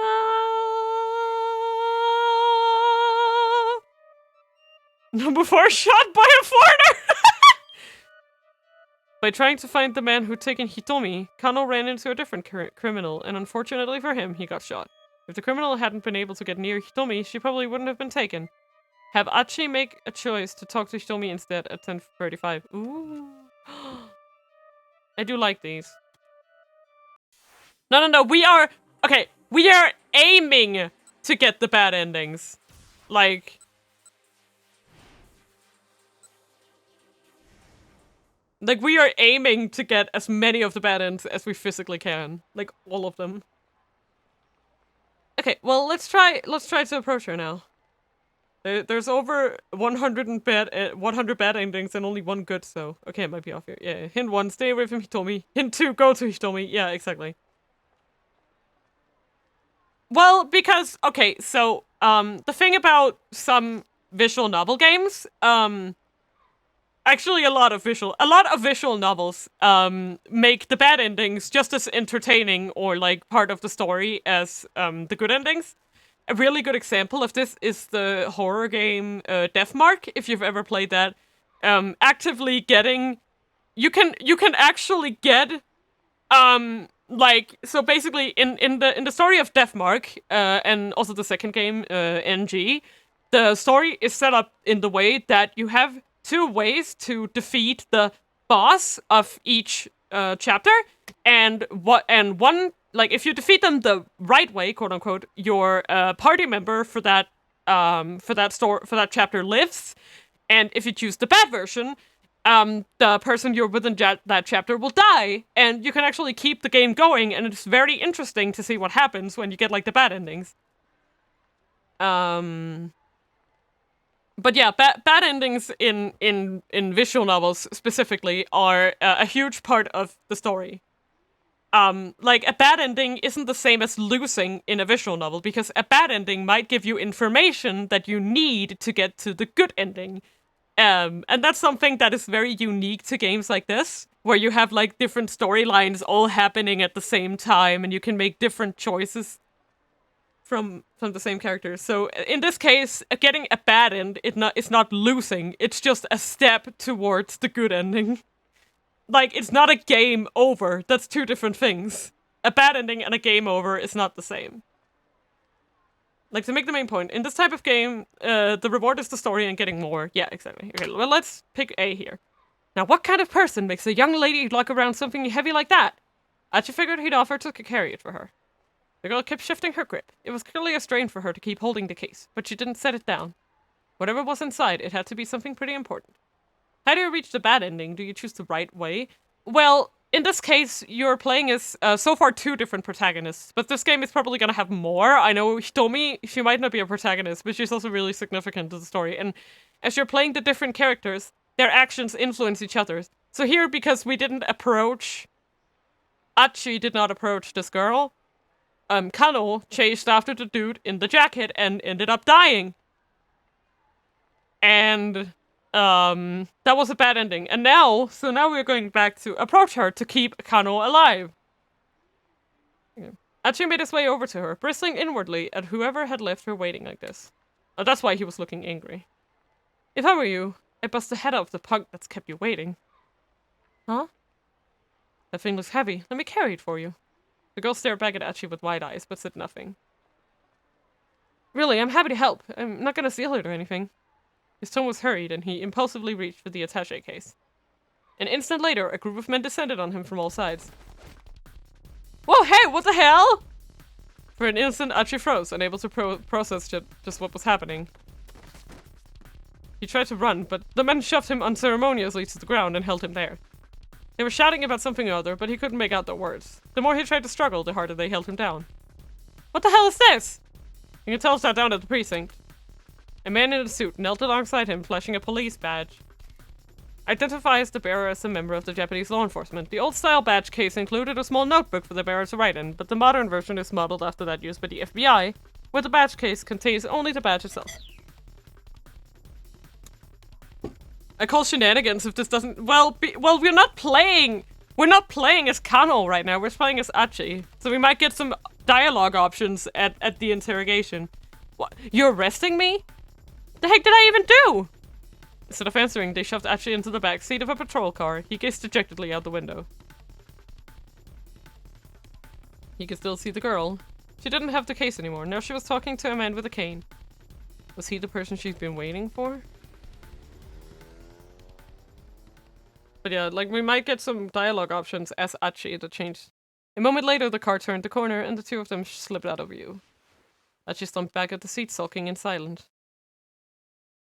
Well, well, well. Because now we're playing as Achi. Several hours passed. After a bunch of pointless questioning, the police finally determined he was innocent and his father came to pick him up. Yeah, don't worry. Experiment and check whatever you want. Yeah. For a long while, Achi just stared intently out the window of the car. Finally, his father caught his attention. The old man seemed to be in a surprisingly good mood, despite having to collect his son from the jailhouse. Achi, there's something I want to talk to you about.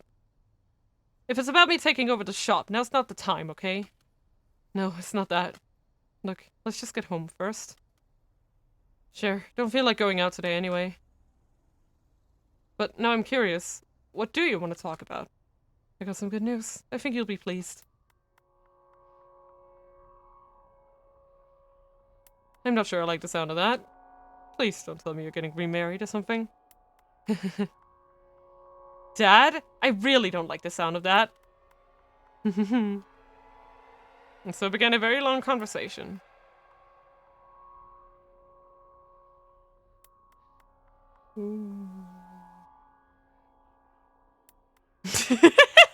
We did get a bad end, but it was another one. Achi was just trying to be nice, but when he tried to take the attaché case, he walked right into the middle of a police stakeout. His heart was in the right place, but the timing was a bit off. Maybe he should have finished dealing with the garbage first and watched how the situation play out. Go back to Achi's 10:30 and try making a different decision. Okay, so we've already done this. I think here.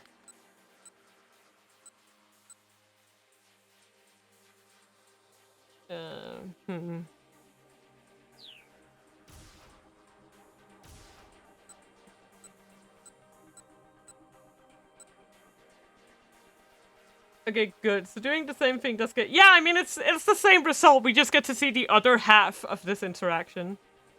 My thing would be to try and go to Kano and then do what we were supposed to do. Because there was another option when we started chasing, right?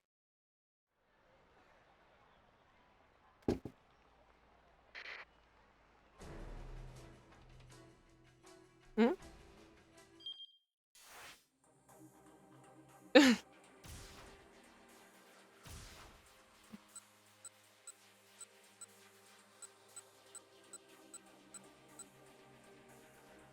Because you changed Achi's story, now Kano will catch Achi again. Uh-huh. So I need to go back here and redo it.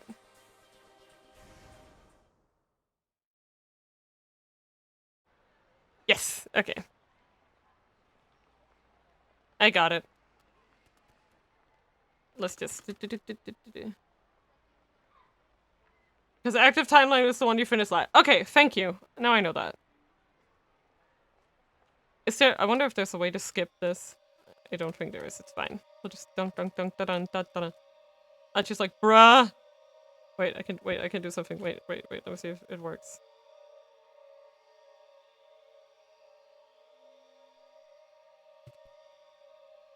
Bruh.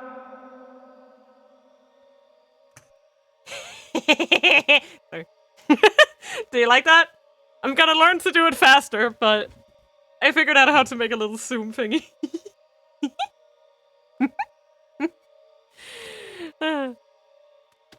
Sorry about that. That wasn't as funny as I intended it to be. Oh my god! Homeless dude and Mr. Suit. Do I jump? I jump here, right? Yeah, I'm supposed to jump here, right?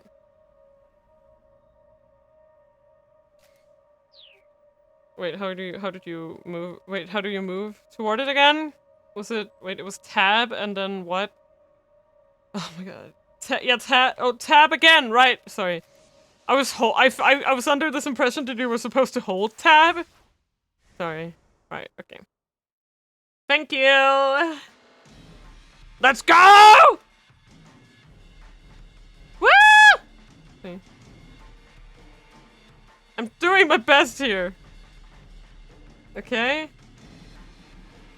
Gaming hard! Okay, and I go to the timeline now. Okay, so that's F2, and then I just go... Wait, so do I go here, and then here? Yeah? Okay, yes. I'm gonna get better at this as we go on. But okay, I got it. Should he take this guy down or back off? Okay, well, we will back off. We have our own job to do. Kusei's instructions have been clear. Let the other officers chase after the guy. Kano had his own job to do. He broke off his pursuit, pointing the next wave of detectives in the direction the foreigner had fled. Okay. Kano had almost gotten close enough to get a good look at the guy's face. But if Kusei had ordered him to let the guy go, well, his boss should have known what he was doing. The perp was someone else's problem now. It's also probably because it's too dangerous. Like, I'm assuming that Kusei probably sensed that there would be, you know... He had just ceased his pursuit when Kusei's panicked voice sounded shrill in his ear. Eep! Someone's taken Hitomi!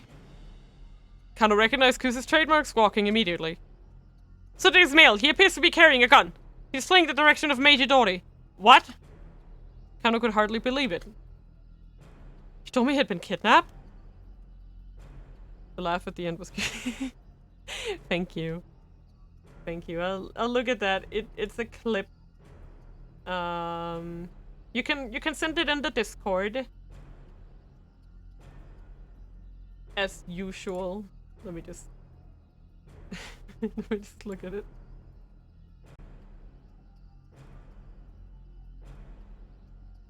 Oh, I can't. There it is!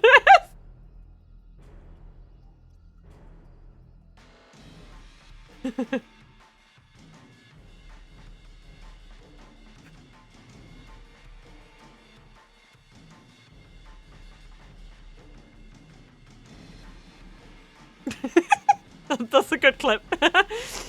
I like that. Great. A+. Had she been abducted by whoever took in Maria. But why? Someone must have been waiting for the moment when the police took their eyes off of her. Something's very wrong here. Also, I think it's very funny that they were like, oh, we have someone at the station to make sure that Hitomi is safe. He just left? What in the world is going on? Like, what? Kano hurried to search for the man who'd taken Hitomi. If he was heading toward Meijidori, there was a good chance he'd gone down one of the alleyways nearby.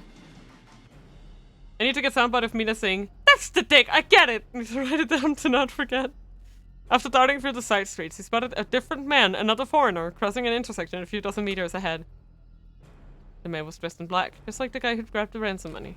This is right, the kidnapper wasn't acting alone. But wait, something was amiss. Hitomi isn't with him. You may not know it, but I made you hire me as your clipster for free. You are welcome. Thank you. Where was she? Kano skidded around the corner, then stopped short. The man in black was standing there, pointing a gun right at him. Before Kano could react, the man fired. No. Damn it. Damn it. This one is a fake choice! No, I didn't. I didn't. I chose the other one. I chose B. I swear. Because the solution to this one is that Achi should talk to Hitomi.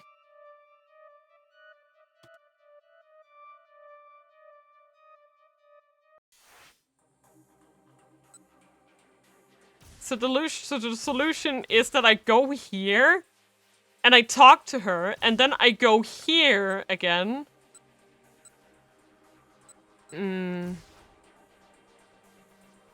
Like, should I... Yeah, go to Achi and then talk to her. Wait, do the same? But just don't jump. Oh!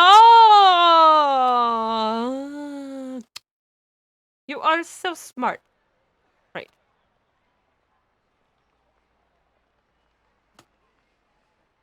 Dump the trash, dump the trash, dump the trash. Okay. Let's see if this works. I didn't think that far. Of course.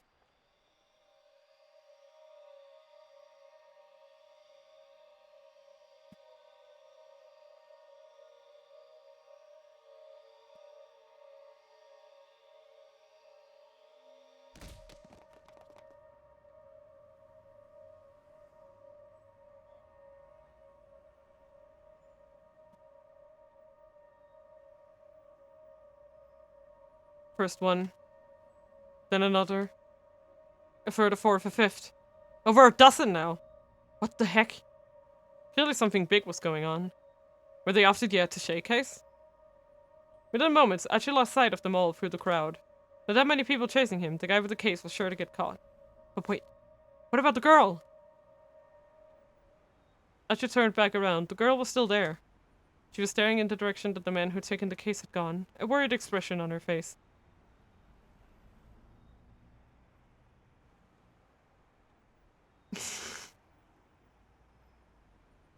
To make a point, the hint told you. Yeah. No. Yeah, no. I'm not blaming the game. Yeah, I'm not blaming the game. I was the one. Okay, I thought it. Okay, I'm just gonna do this one because I wanna see what it does. Girl is gone. Ah! I just wanna see what it does. And the crazy day in Shibuya. They had to be shooting a scene for a film on location. It would probably be a mistake to intrude. Yeah, I bet that's what this is. I just want to point out that you need to pay attention to time-told hints, because it'll make you- Okay, thank you. I will do that. It's a TV show about a kidnapping, and the girl has to make the ransom handoff. And there's probably some actor lurking around here playing the suave, handsome detective. I should give a chuckle and turned away.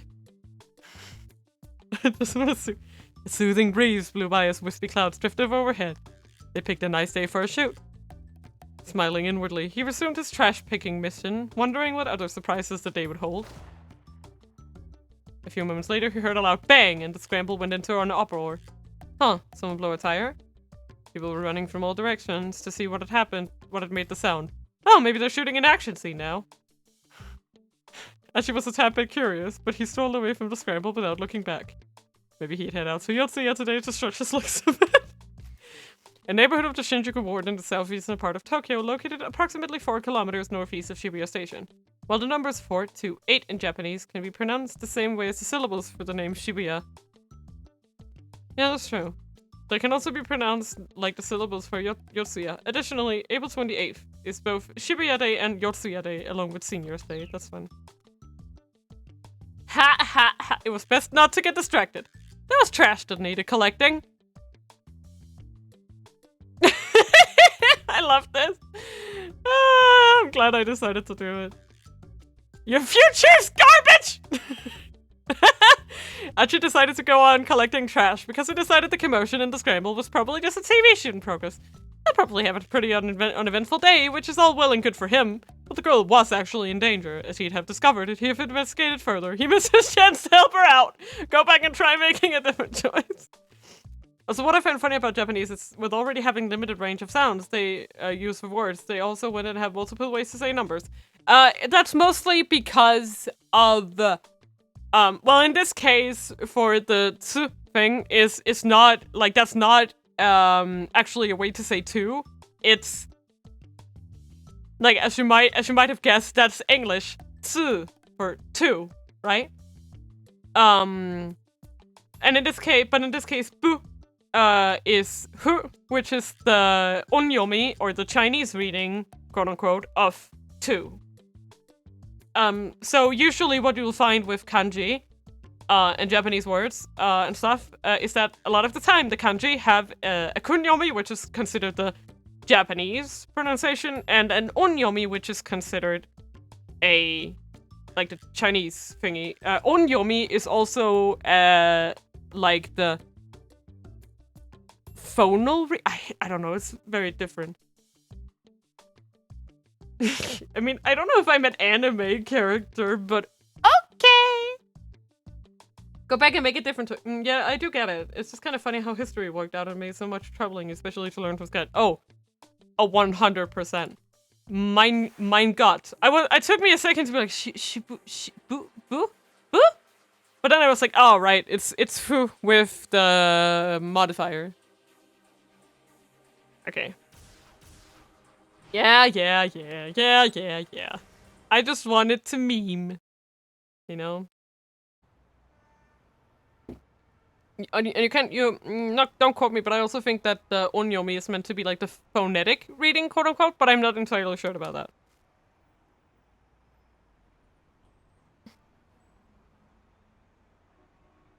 Let's go talk to her. Don't quote me, Mina 2022. Yeah, do not quote me, please, thank you. She couldn't shake the feeling that something was very wrong. Maybe he should talk to her and ask what was going on. But just as he was making up his mind, a middle-aged man in a ratty business suit shuffled awkwardly over to her first. Was there something? Oh, right! This was the guy we saw from the car! Was there something wrong with one of his legs? He was using a cane to walk. Then one of his hands slipped into his jacket pocket. Achi could scarcely believe his eyes. A gun. A revolver? Ooh, it's ooh. Colt Detective Special. A 38 caliber revolver introduced in 1927 by Colt Manufacturing Company. A classic example of a snub-nosed revolver. As the name implies, the weapon is frequently carried by detectives, narcotics officers, and the like for self-defense. Why does he have a detective's? Is there a man on the inside? Suddenly a young man came running through the crowd. Seeing him, the man with the cane turned his heel and vanished into the scramble. Something big was going down. What is all this? Ah, he's right. This was a funny one. Just gonna take the screenshot of that. The young man was closing in on the girl, his expression grim. Remind me of those drawings of Murder Kirby we did the other day. Yeah, that guy's up to no good. And she sprang into motion. Hiya! Oh my god. Leaping high, Achi delivered a flying kick right between the man's shoulder blades. Maybe just... The guy went down, but recovered surprisingly fast, spinning back to his feet to grapple with Achi. What the hell is your problem? What the hell is your problem, man? Achi snapped. The two stood staring at each other down as the crowd swirled around them. Hello? Let go of me. You let go of me first. I can't believe we're getting pro-tag fight in Act 1. I know, right? After you let go of me, sure. You first, pal. Don't you call me pal, man. Don't call me man, pal! Neither man was willing to yield. Oh my god. This is stupid. The crowd had parted to avoid the scuffle. Passers-by were staring from all sides. Well, crap. I just got a sudden sinking feeling. What the hell am I even doing? Jumped in over my head as usual. His anger melted away. He loosened his grip. Without further argument, the other man let go of Achi's jacket. This is stupid, but the crowd agrees, 100%. Turning quickly away, the stranger hurried over to the statue of Hachiko, where he dropped to his knees, dejected. The girl who'd been standing there was nowhere to be seen. Maybe this was the guy she'd been waiting on. The guy was clearly upset that she was missing. Achi actually felt kind of bad for him. He decided it would be wise to leave while the guy's attention was elsewhere. Whew. He hurried back along the road to his house. The wind had gone out of his sails, and he didn't feel much like cleaning up trash anymore. Oh well, guess I'll read some manga and go to bed. Better play it safe before the day got any worse. Yep. Bad ending. Tussle with a stranger. Probably needs to go to Kano, right? Achi's interference with the young man, if it was Kano, disrupted the detective's sting. I'm so glad to get to relive this VN with you. It's so good. I'm slowly regaining memories of what's going on and I can't wait. If Achi hadn't acted on impulse when he saw Kano heading for Hitomi, things might have gone differently. But how can you make sure Kano doesn't return to the scramble and startle Achi? The key lies further along in Kano's story. I'm so shocked! Okay. Let's go.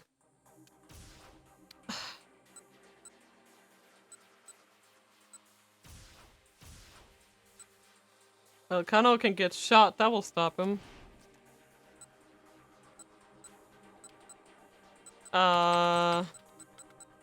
Will this not lead to just... Wait, am I supposed to take this one? I mean...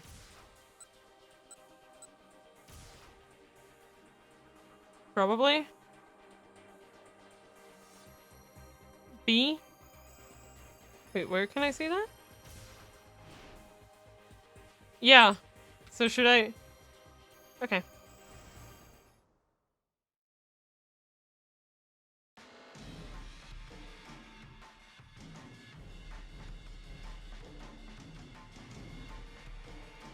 Should I pick this one again now? Because we got a different thingy, or...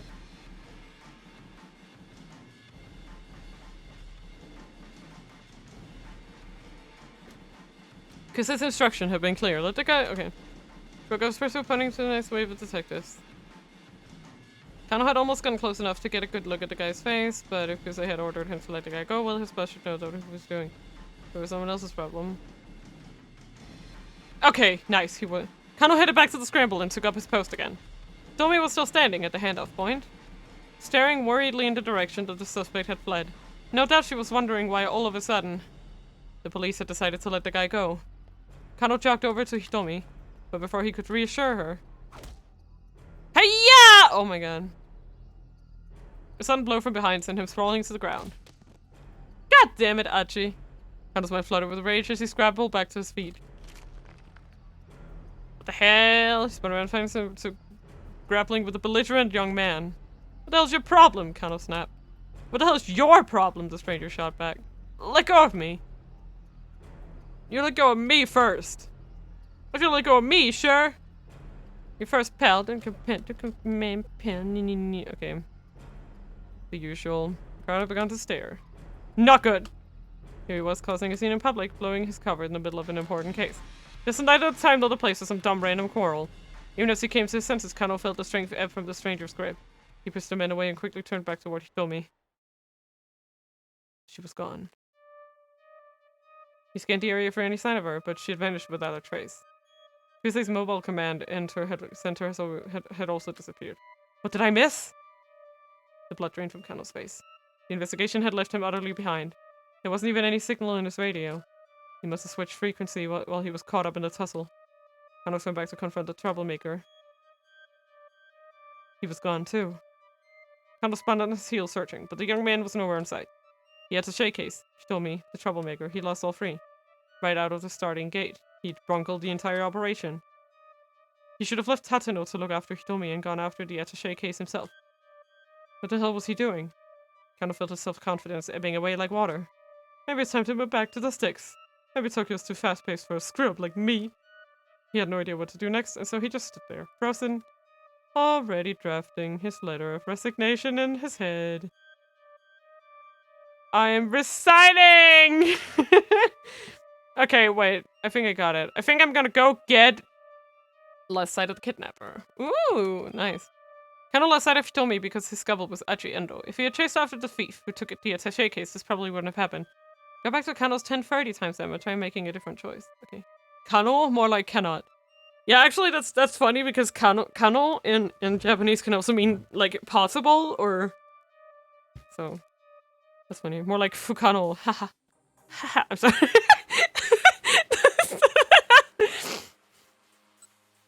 Wait, but I'm just gonna get shot again though.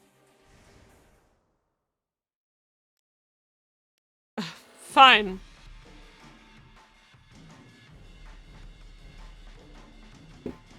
I guess we're gonna chase the bitch. Just don't get shot back. Letting the purpose escape now was too big of a risk. He had to catch this guy ASAP. Yep. The man darted down a narrow alleyway. Kano ran faster. The man sprinted through the side streets. Evidently he knew his way around Shibuya pretty well. He noticed two people over by a trash pile. At first they appeared to be a young couple. Okay, this is new. Then looking more closely, he realized that the girl was Hitomi. Kusei, I've located Hitomi Osawa. The couple took off running, the rough-looking guy dragging Hitomi by the hand. She's with a man in his 20s. It looks like she's being led away against her will. 5-5 please, Kusei demanded. What's going on? I'm not sure. Is this guy a member of some criminal group?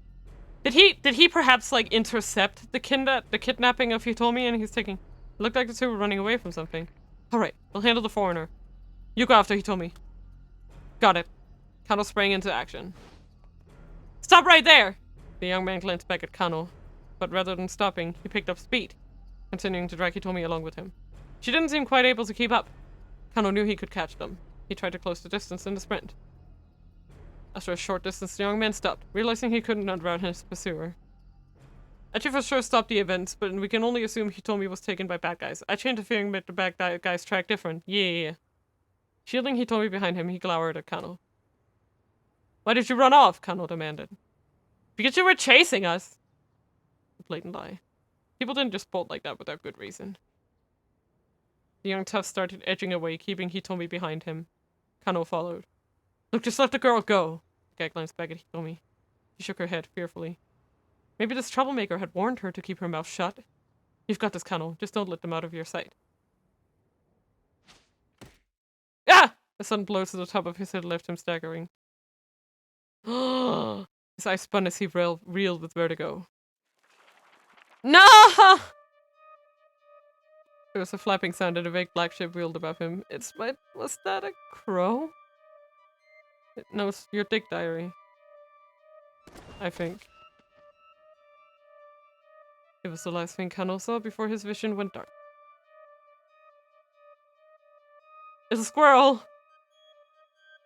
Ooh. Was that a crow? In the midst of chasing the man who snatched the attaché case, Kano happened across Hitomi and Achi. While confronting them, he suffered a blow to the head and was knocked out cold. But Achi only came this way because he thought it was the quickest way to escape with Hitomi. If he'd gone for the police box instead, things might have gone differently. The key is what Achi does at 10:35. Was that a crow? Always keep a firm grip on your dick tips.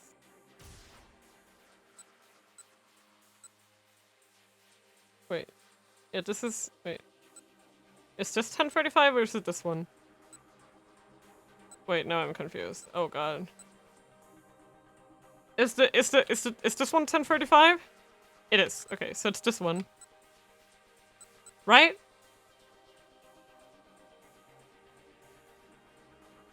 Or...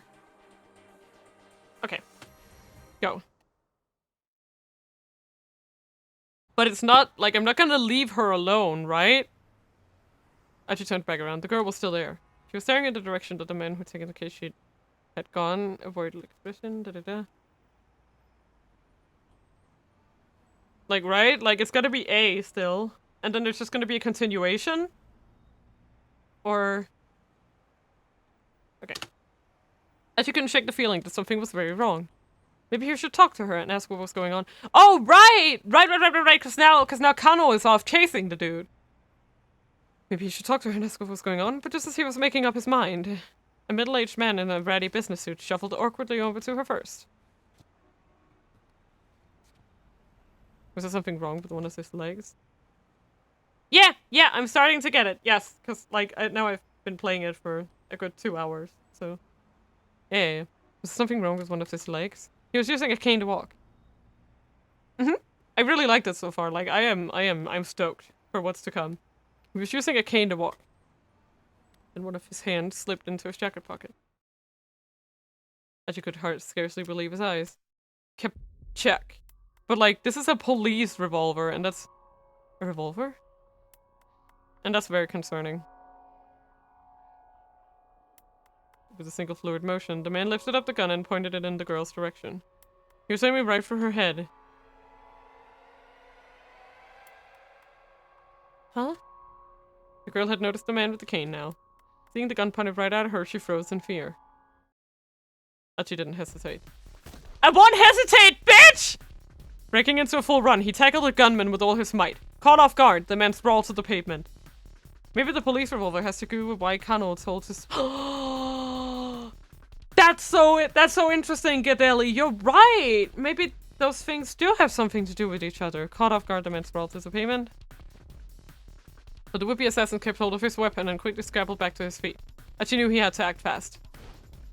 He grabbed the ashen-faced girl by the arm and attempted to drag her away. This way, he shouted. She just stared at him uncomprehending, trembling like a startled animal. Come on, run!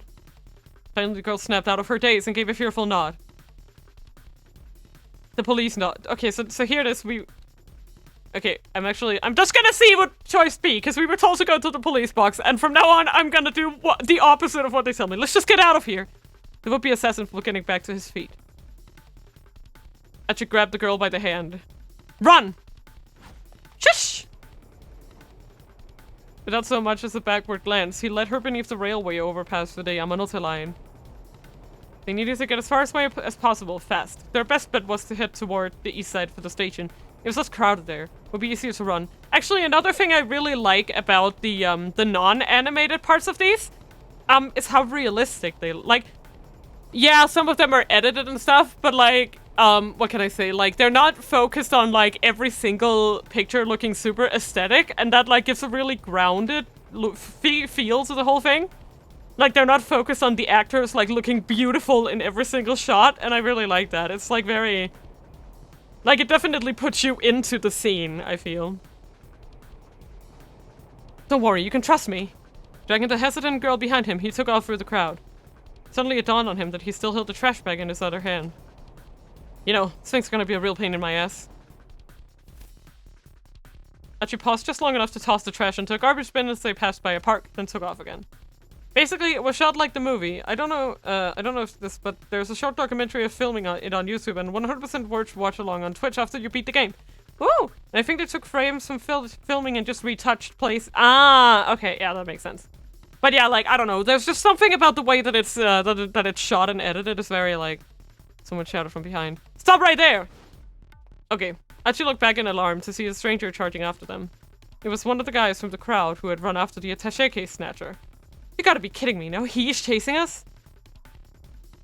Right, and because Hitomi hasn't been told that they're police officers, so she wouldn't know that this is a police officer.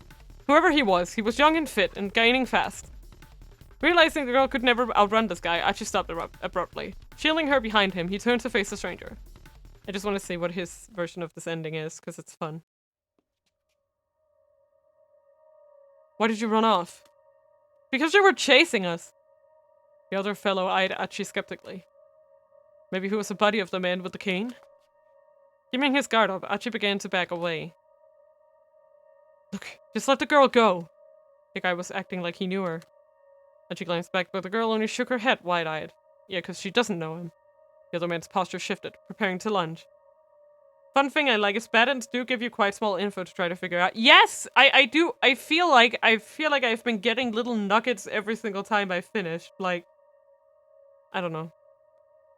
But as Achi braced himself for a scuffle, something came crashing down upon the stranger's head. Wait. Gah! Wait, what happened? Oh, wait! Wait, is that? His eyes wobbled and spun in their sockets and he collapsed in a heap to the ground. Wait, that's the... They're standing behind him. It's that lady! It was the girl he held out earlier, the one he'd saved from the hustlers.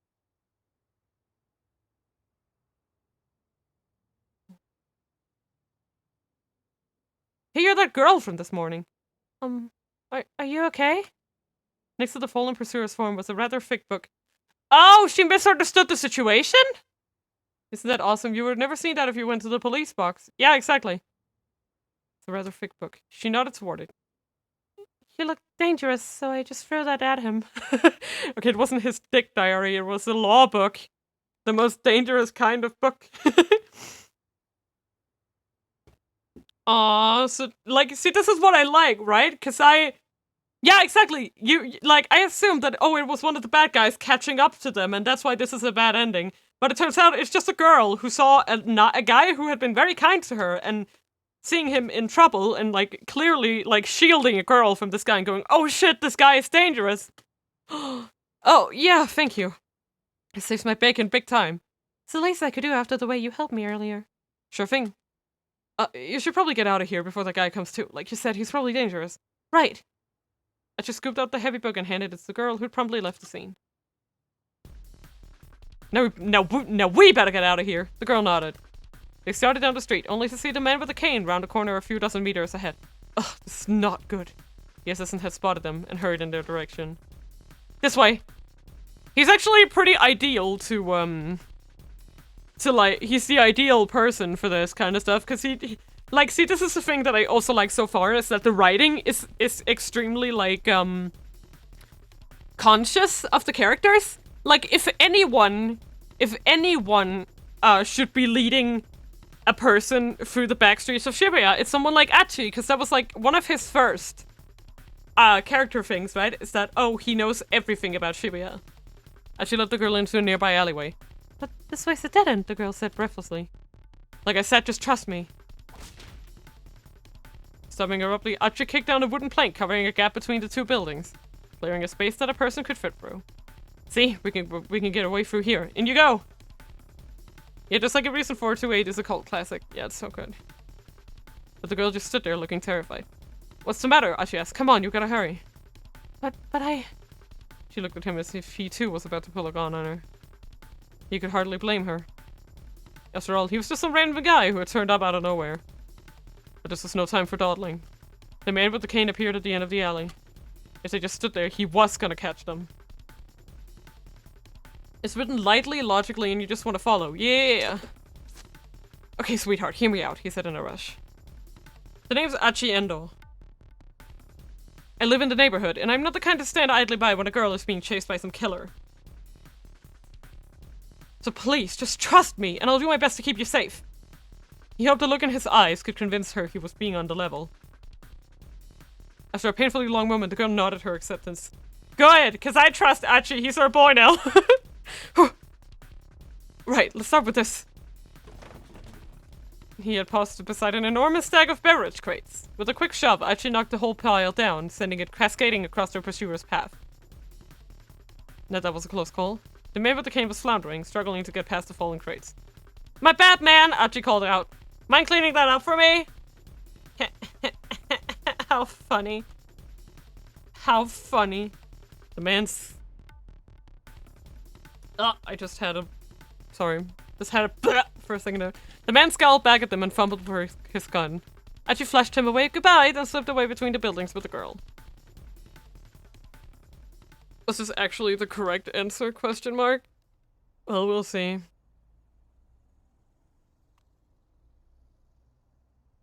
Hurrying down a narrow alley, they emerged onto a side street lined with dive bars and clubs. Assuming the man with the cane hadn't given up, he would probably lie in wait on the path back to the main road. Oh, also, for the Europeans in chat, it was established that Hitomi is 19 years old, and that means in Japan, she is under the drinking age.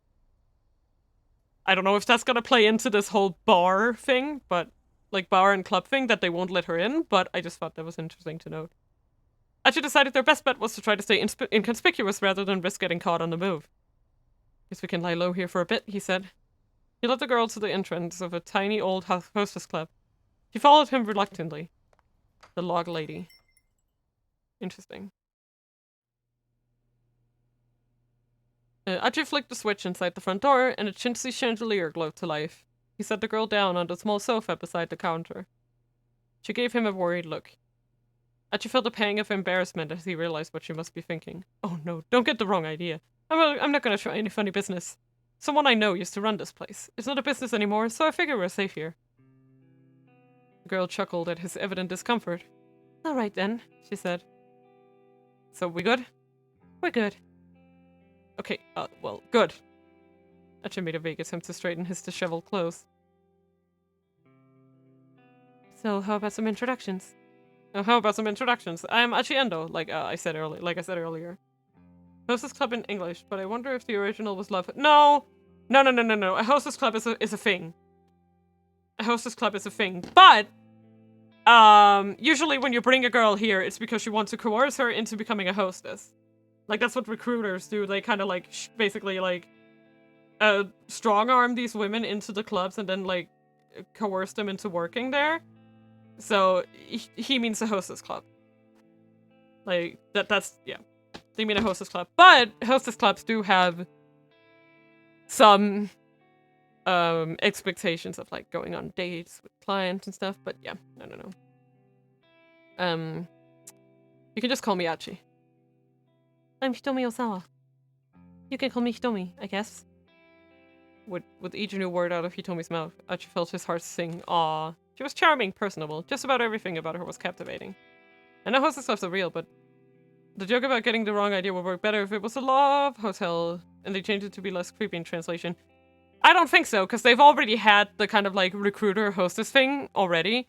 So I think this is what they're going for.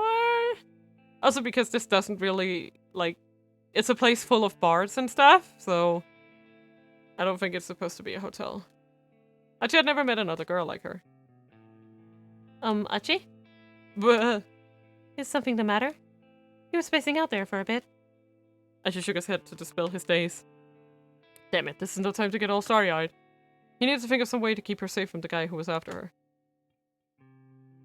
Yeah, as you can see, they're in a bar. Like, I think this is supposed to be a club, and not a hotel.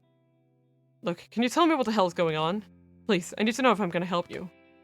Right, okay. I'm not really sure where to begin. Yomi looked down, lost in thought. Apparently, this hers was a long story. Alright, She said at last. I guess I'll just explain things as they happened. Wait, hold up. Could you keep it as simple as you can? I mean, I'm not really the sharpest tool in the shed. Complicated explanation ain't exactly my strong suit. Okay, Yomi chuckled. I'll try my best. She got comfortable and then started her story.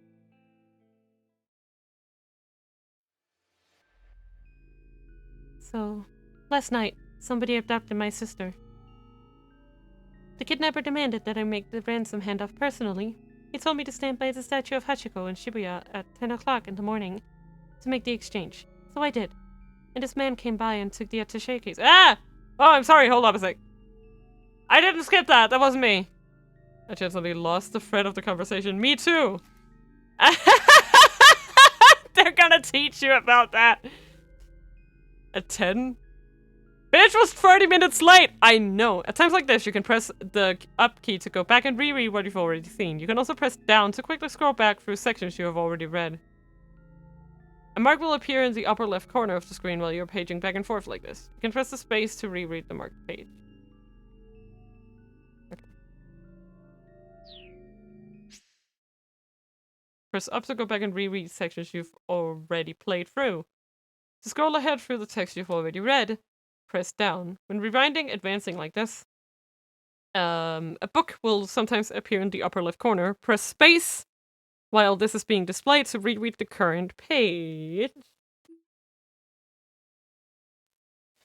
Okay, let's have something. Okay. Okay, make the exchange. So I did, and this man came by and took the attaché case with the money. And then afterward, that other guy with the cane turned up and pointed his gun at me and... Yeah, okay. Could you say that again, but like simpler? Huh?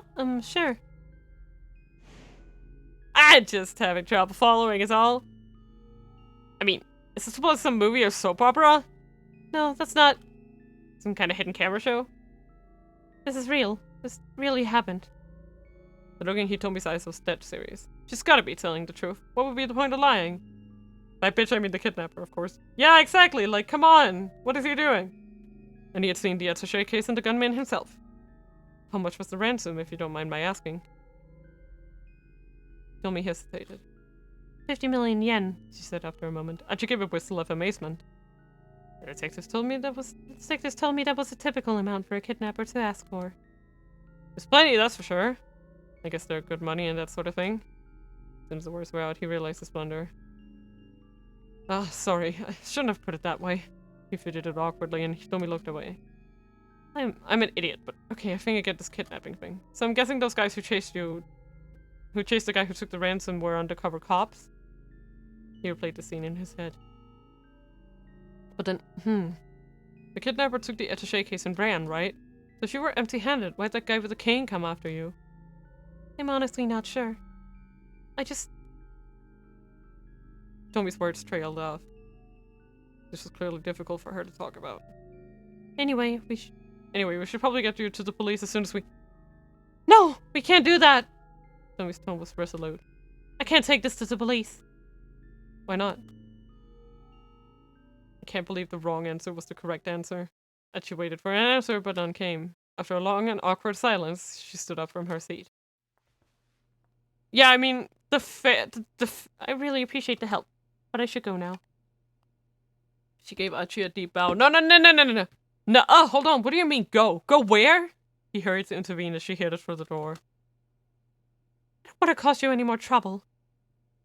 I'll figure the rest out on my own, somehow. Hey, I said hold on! Hitomi ignored him and opened the door, and their argument came to an abrupt halt. Well! Standing there was the man with the cane, his revolver in his hand.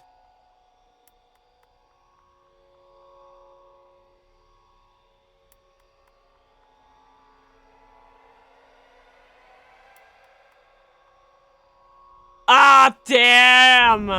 How dare you! Oh my god, how dare you pull that on me. Agenda's 10 o'clock story ends here. However, Kano's story is still stuck at a bad end. This is due to one of Achi's decisions. Go back to Achi's decision point in 10:35 and change the choice he makes in order to change Kano's fate. This way, Achi's choice can help someone else, while his own story remains resolved. The key to getting all the characters through DTD end is to go back and change choices for characters that have already made it through the current hour of their story. Oh, that's so much oh, I love that. So now we need to go here.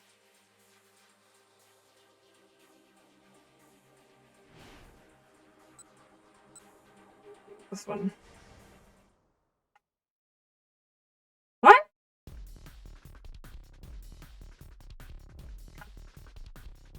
Police box. The police box, let's go. Hmm?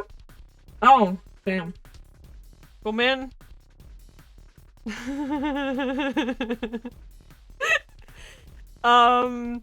don't know. I must have accidentally bumped one of the numpads. It's not on purpose. Go, man. Thank you. You know what? I'll send. Wait. Give me a second. Okay, now I've removed the keybind for it.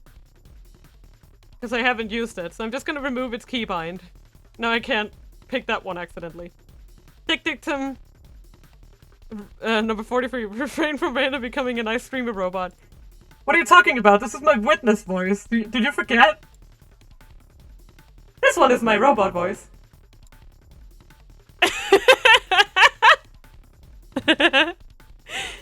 Hehe. Hehe. Ho ho ho ho ho ho. Dictum number 44. If the viewer is wrong, tell him he sucks. Ho ho ho ho ho ho ho. Sorry. I just find it really funny. Okay, let's go. Police box, go!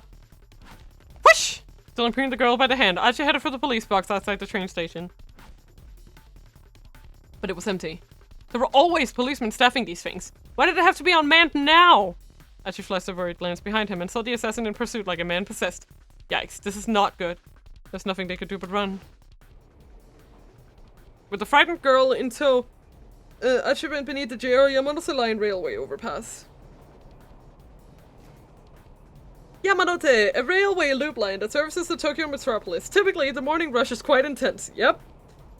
With the stretch from Ueno Station to Okachimachi Station, sometimes crowded as high as 216% capacity. Roughly 300 people riding into space, designated for 143 passengers. Unrelated to the Yamate Line subway that operates in the city of Kobe. Funny. Don't worry, just trust me, he told her. But first. They sped past a convenience store where an employee was cleaning the sidewalk. Here, take this, will ya? Achi tossed over the bag of trash. Huh? Wait, what? This way. They slipped through the crowd and into a nearby back alley. But this way's a dead end, the girl said breathlessly. Like I said, just trust me. Hoi! Stopping abruptly, Achi kicked down a wooden plank covering a gap between two buildings, clearing a space that a person could fit through. See, we can get away through here. In you go. But the girl just stood there, looking terrified. What's the matter? Achi asked. Come on, we gotta hurry. But I... She looked at him as if he, too, was about to pull a gun on her. But he could hardly blame her. After all, he was just some random dude. There's no time for dawdling. We gotta go. Hey, sweetheart, hear me out, he said in a rush. The name's Achi Endo. I live in the neighborhood, and I'm not the kind to stand by idly when a girl is being chased by some killer. So please just trust me, and I'll do my best to keep you safe. He hoped the look in his eyes could convince her he was being on the level. After a painfully long moment, the girl nodded her acceptance. Whew! Let's go! Right, let's start with this. Yoinky yoink. Also, the assassin being all dark and shit is also really... No, that was a close call. The man with the cane was floundering, struggling to get past the falling crates. Like, it's just really, like, interesting. My bad, man! Mind cleaning that up for me? Grrr. The man scowled back at them and fumbled for his gun. As she flashed him a wave goodbye, then slipped away before the buildings with the girl. Let's go. Let's go. Choo-choo train! Okay, we're back to this place. Hurrying down a narrow alley, they emerged onto a side street lined with dive bars and clubs. Assuming the man with the cane hadn't given up, he would probably lie in wait on the path back to the main road. Archie decided their best bet was to try to stay inconspicuous rather than risk getting caught in the move. He can lie low here for a bit. He led the girls to the entrance of a tiny old hostess club. He followed him reluctantly.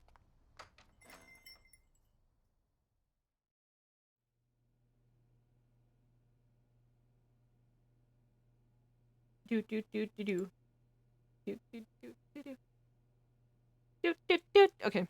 As she flicked the switch aside of the front door and a chintzy chandelier glowed alight. He set the girl down on the small sofa beside the counter. She gave him a worried look. As she felt a pang of embarrassment as he realized what she must be thinking. Oh no, don't get the wrong idea. I'm not gonna try any funny business. Someone I know she used to run this place. It's not in business anymore, so I figured we're safe here. Okay. This is all the same. Let's just keep going. Good, good, good.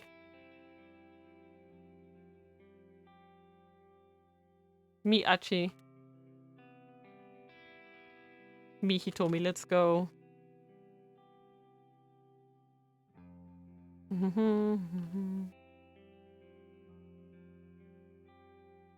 Achi? Ugh. I'm guessing it'll be exactly the same, including the bad end. I mean, it wasn't a bad end. We didn't get a bad end, we got a to be continued. That just means we finished the first chapter of this guy's story, you know?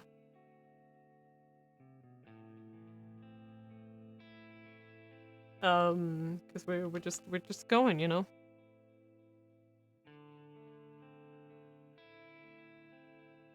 I'm not smart. Let's keep going.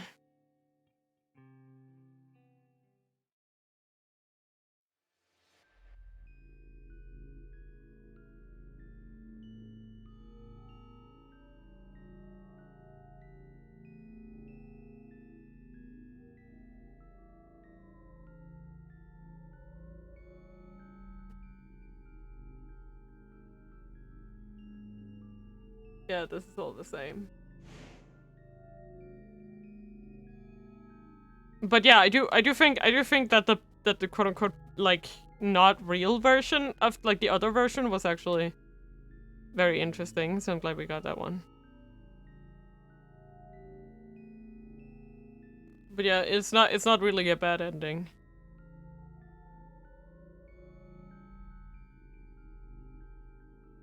We just gotta keep going. Lots of money, money, money, money.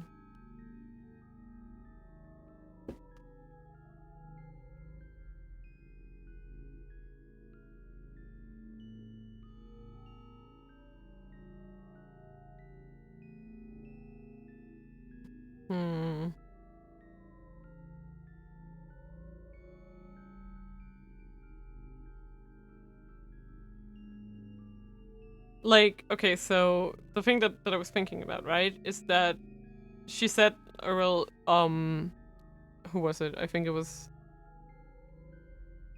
in Kano's story, but I forgot who said it, who was talking about the fact that they had to infiltrate. Wait, this is by Chunsoft. Yeah, it is. But yeah, what I was saying, right, is they were talking about how the police had to infiltrate the Osawa household as like delivery men. So this is kind of tying into that. I wonder why. Why not? I wonder why not. I know she's probably just gonna... I need to go.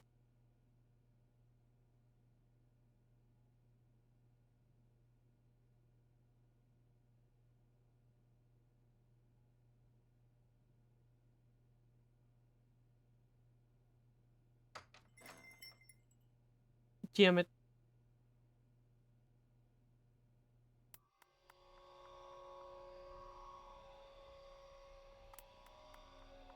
But they also made the Nonary games. Yeah, they're good. Well, in my opinion, I like the Nonary games more than I like Danganronpa, but that's because it just appeals more to me. They're wacky. Whack whack.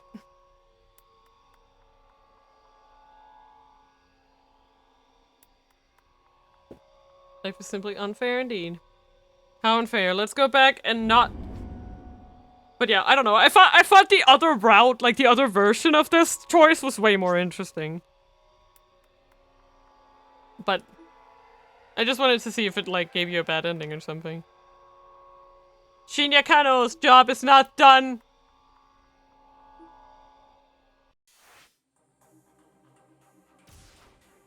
I know. Wait. So do I wait?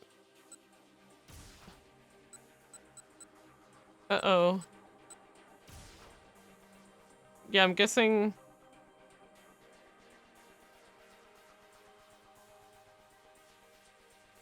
I'm guessing I just go back here? Or here? Guessing I just go back to this... Or do I have to go back to this one?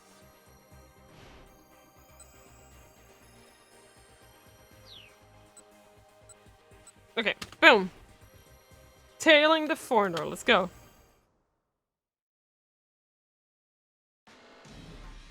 The man darted down a narrow alleyway. Kano ran faster. The man sprinted through the side streets. Evidently, he knew his way around Shibuya pretty well. The man shot out onto a major thoroughfare, then bolted up a pedestrian bridge. So where the heck was this guy heading? Halfway across the bridge, the man stopped abruptly. Cautious Kano stopped as well. Height, roughly 190 centimeters. Age, 30s. Hair, dark brown. Clothing, all black. A moment later, the man flashed a triumphant sneer, then he held up the attaché case. Before Kano could even yell stop, it was already too late. He dropped it. The man threw the attaché case down to the roadway below. No! It's just money. Jesus Christ. Panicking, Kano peered over the railing. A man on a motorcycle was waiting beneath the bridge. I've been had. Kano bit his lip hard. Damn it! Kano sprinted back down the bridge, hearing the bike's engine roar to life. He had to make it in time! Descending the stairs 4 at a time, he leapt towards the roadway, but the bike sped out of reach and roared away in the direction of Yoyogi, leaving Kano in its dust. Looking back up the overpass, he saw the man who'd thrown the attaché case running away. He handed the money off to someone else! He's currently on a motorcycle heading toward Yoyogi. His report to Kusei complete, Kano slumped down in dismay. The cuts had played right into the criminal's hands. Now the crooks were getting away and people's lives were in danger. Was there any greater failure for a policeman? Staring into the distance where the man who'd thrown the case had disappeared, Kano gritted his teeth.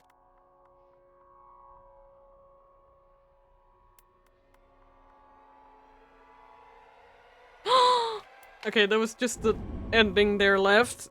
Nice. We did it, bros! We got through a whole hour. You finished reading both characters' stories for the hour of 10 o'clock. In 428, you'll make your way through all of the protagonists' stories in parallel like this. Once everyone has reached the end of a given hour, the next hour can begin. Oh.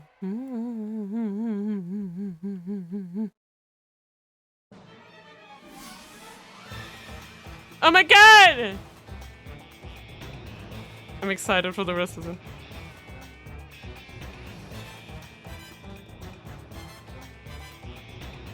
There's a lot of shit that's gonna happen, I see.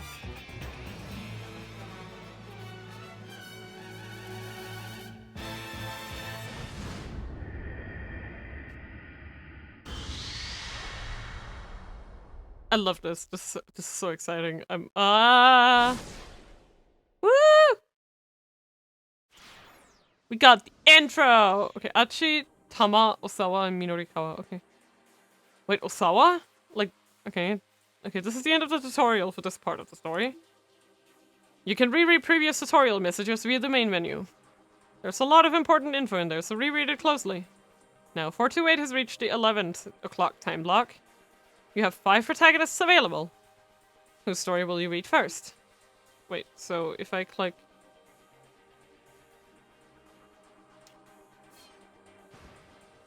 I want to pick one of the new... I'm curious about... Tama! I'm curious about this guy, Osawa. Because he... I know, but I want to save Tama for last! No, I want to save Tama for last because I'm excited about it. Do you want me to? Do you really want me to do Tama? I can do Tama first. We can take Tama first.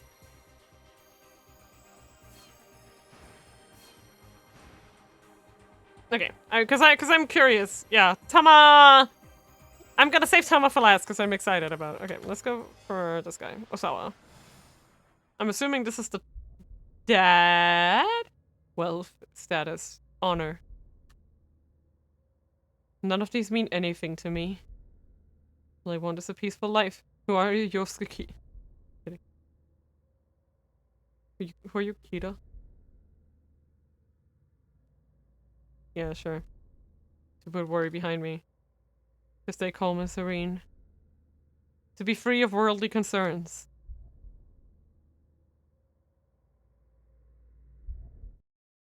Free. At any cost.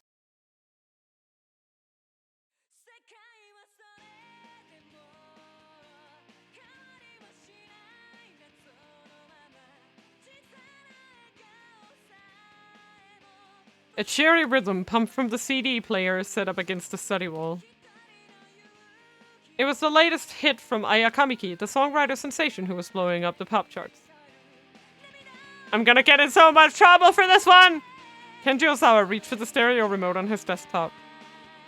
He ratcheted the volume up a little louder. I'm gonna get in so much trouble. Like, for real.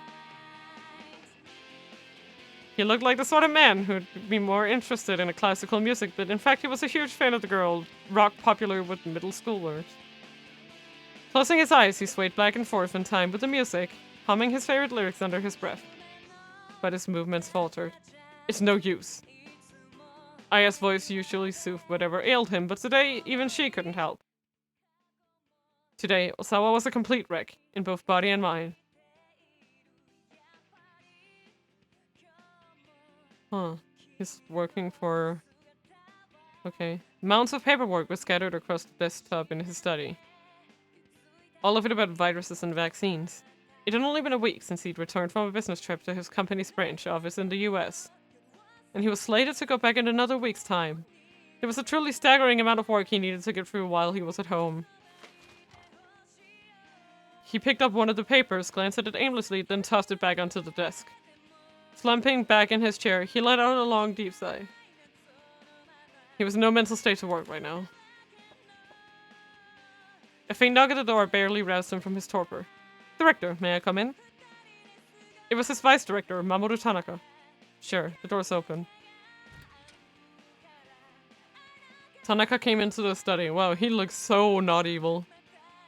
I know it's not a great time, but Osawa could barely make out his words. He tapped the remote, lowering the volume of the music. Tanaka continued apologetically. A call came in from the lab. They're hoping for a response to the email they sent yesterday. I'm sure they don't need it today. Apparently they do need an answer as soon as possible, sir. He looks like Tanaka, indeed. Tanaka the butler. I did ask him to give you some more time, but... I see, Osawa said wearily. Alright, then. Tanaka tipped his head slightly and slipped out of the room.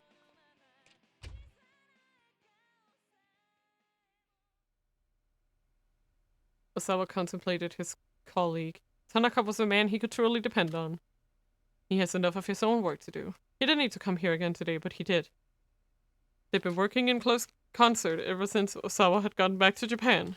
Without Tanaka's support, there was no way he would be in the mindset to do any work at all right now. Settling up to his computer, Osawa opened his email program and started answering the work-related messages. He reported on his business travel expenses, offered his opinions on capital investments, requested confirmation on current medicinal stockpiles. He worked with bleak detachment. None of this meant anything to him right now. Then a new email appeared in his inbox. And it was identified simply as A. The subject line read, 1 year ago, South Africa. The message body was blank, but appeared to be multiple images attached. There appeared to be multiple images attached. Ordinarily, Osawa would have deleted a message like this immediately, assuming that it contained some kind of virus. But the word South Africa drew his attention. Could this possibly be related to... He couldn't help but wonder. For a long moment, he hovered the cursor over one of the image files. At last, as if spurred on by the upbeat rhythm in his ears, he double-clicked the mouse. It's probably a picture. What is this? The grainy photograph showed a large room with a dozen or so people laid out in beds. It appeared to be some sort of medical ward. Osawa felt a strange flutter in his chest. He quickly opened another image. This one showed a close-up of one of the patients in his bed. A large red blotch just covered his face. A large volume of blood appeared to be dripping from his ears and nostrils. A cold shudder ran up Osawa's spine. What the hell? These symptoms. Osawa opened up the remaining image files. Each new picture showed another one of the patients. They all appeared to be teetering on the brink of death. There's no doubt about it. These people were infected with the UA virus. Is that a real virus? The UA virus. The UA virus belongs to the family Filoviridae, genus Ualicerae. What? It's a member of the same family as the Ebola virus and causes UA virus fulminant hemorrhagic fever. Okay, it is capable of airborne transmission, although an infected individual cannot pass on the infection before symptoms manifest. Yeah. No, this sounds horrible. I can't pronounce any of it, but if it's in the same family as the Ebola virus, we can imagine how horrible it is. The U.S. Centers for Disease Control and Prevention, the CDC, have assigned the virus to Risk Group 4, their classification for the most dangerous infectious agents. But how? Questions tumbled through Osawa's mind. His fingers tapped out a quick message. He doubted he'd get a response, but he might as well try. Who are you? Where are these images from?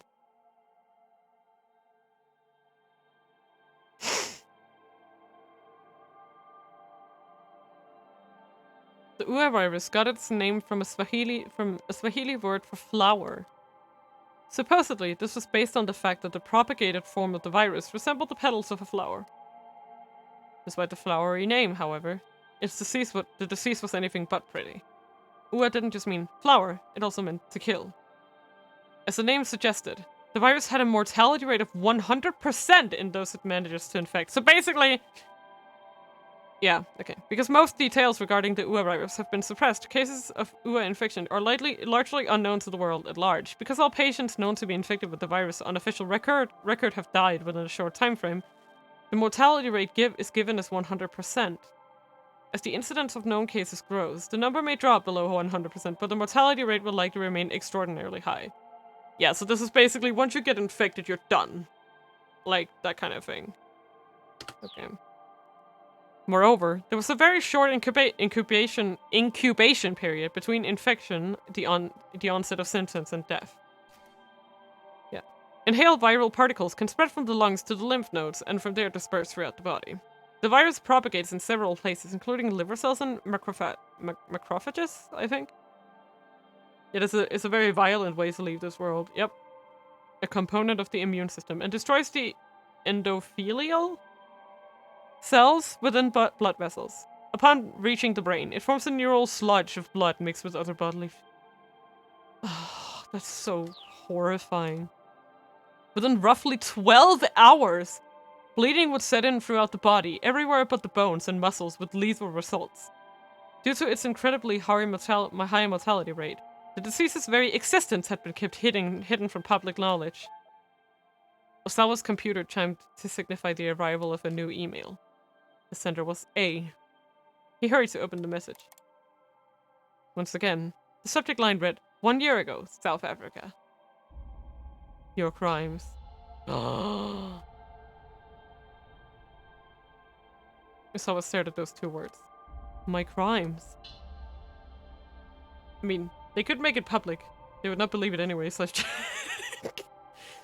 why am I laughing about that? That just makes me sad, actually. God. Laughter to mask the pain! That left him only with further questions. He looked again at the images from the previous email. .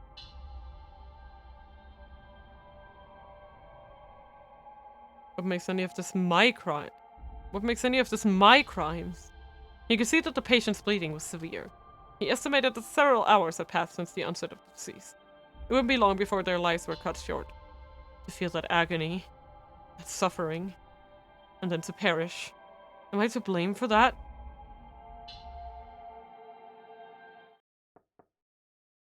Another faint knock came at the door. Darling, do you have a moment? It was his wife, I. I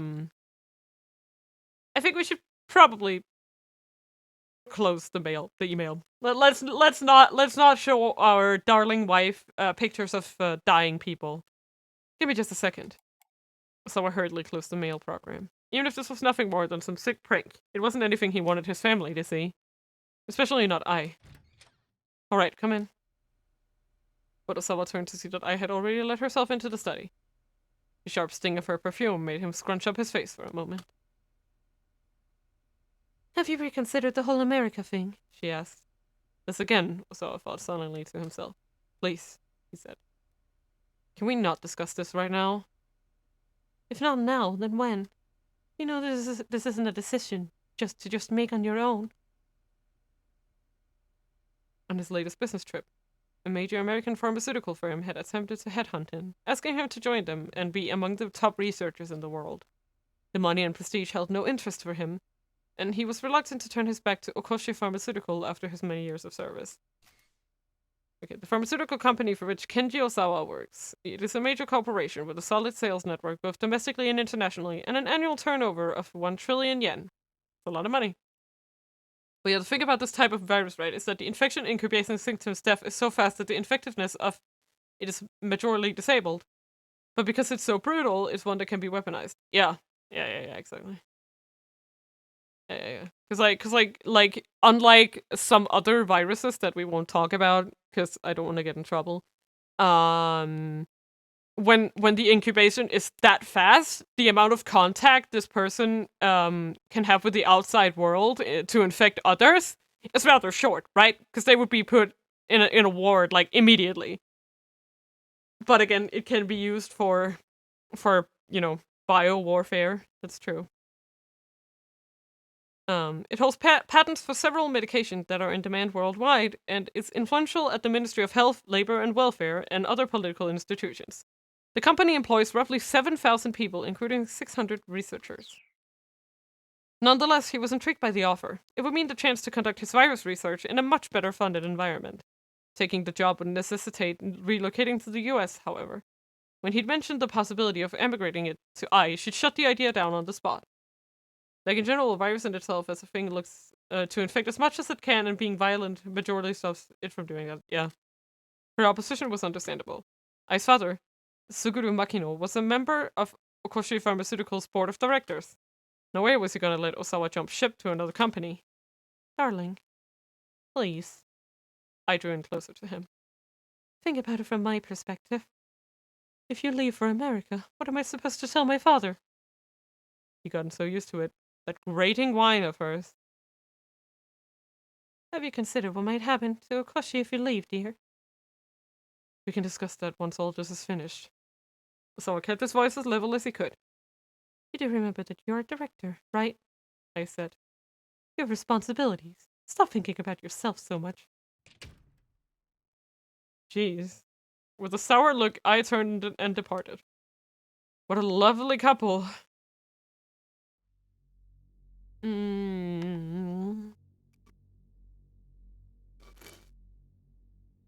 Well, he had known that moving to America would never be a simple matter, regardless of what his wife thought about it.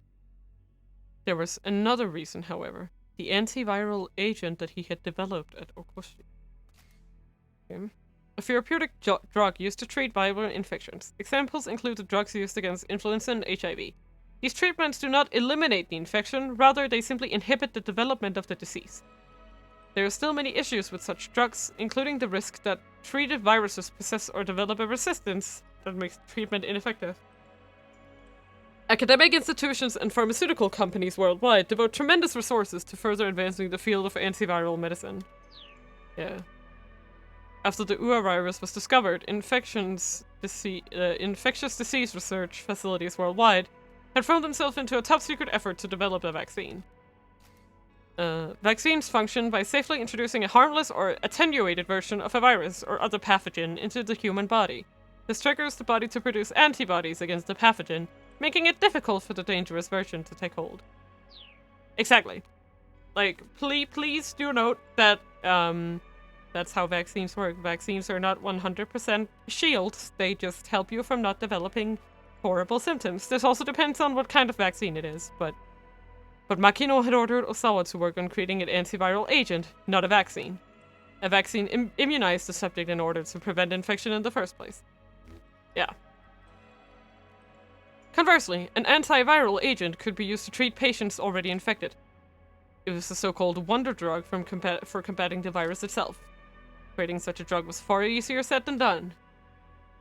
And each type works different, and the result is based per vaccine because it's still a product. Yep. Developing the antiviral had been a long, arduous road. So he's struggling with it. Okay.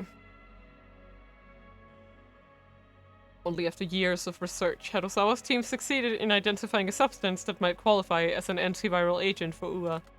In theory, if it was administered during the virus' initial stages, 100% recovery could be attained. Data also suggested an 80% survival rate for patients treated shortly after the onset of symptoms. But there was a fatal flaw with the new antiviral agent. The side effect on the body were unusually potent. If it was administered in amounts beyond a certain threshold, it was linked to life-threatening complications. For a time, the research was at an impasse. It had seemed that the drug had to be administered in high volume to combat the explosive propagation of the Ua virus, but then Osawa had received some fortuitous news. Okoshi Pharmaceuticals' nanotechnology branch had engineered a cutting-edge device known as the DDS. Okay. Oh god, okay, no, okay. Nanotechnology. Technology created and or operated on an extremely small scale, often measured in nanometers. There are 1 billion nanometers in a meter. Also known as a knife. Yeah. Some nanotech devices are literally regulated on the atomic level. The possibilities are ever expanding in practical fields such as medicine and material science. The United States is among the world leaders in the push for research and development. TDS. Acronym for Drug Delivery System, such a system administers ultramicroscopic drug capsules to a targeted area of the body. Osawa had jumped on it immediately. By administering his antiviral agent with the nanotech DDS, he was able to use smaller amounts of the drug to quash the Ua virus with precision. Because a DDS can be used to deliver a drug with pinpoint precision and only where it is needed, it can greatly reduce the side effects of even very potent drugs. The DDS developed by Okoshi Pharmaceutical utilizes advanced high-tech polymers, which ensure that the capsules containing the drug are fully broken down and eliminated from the body roughly 1 week after administration.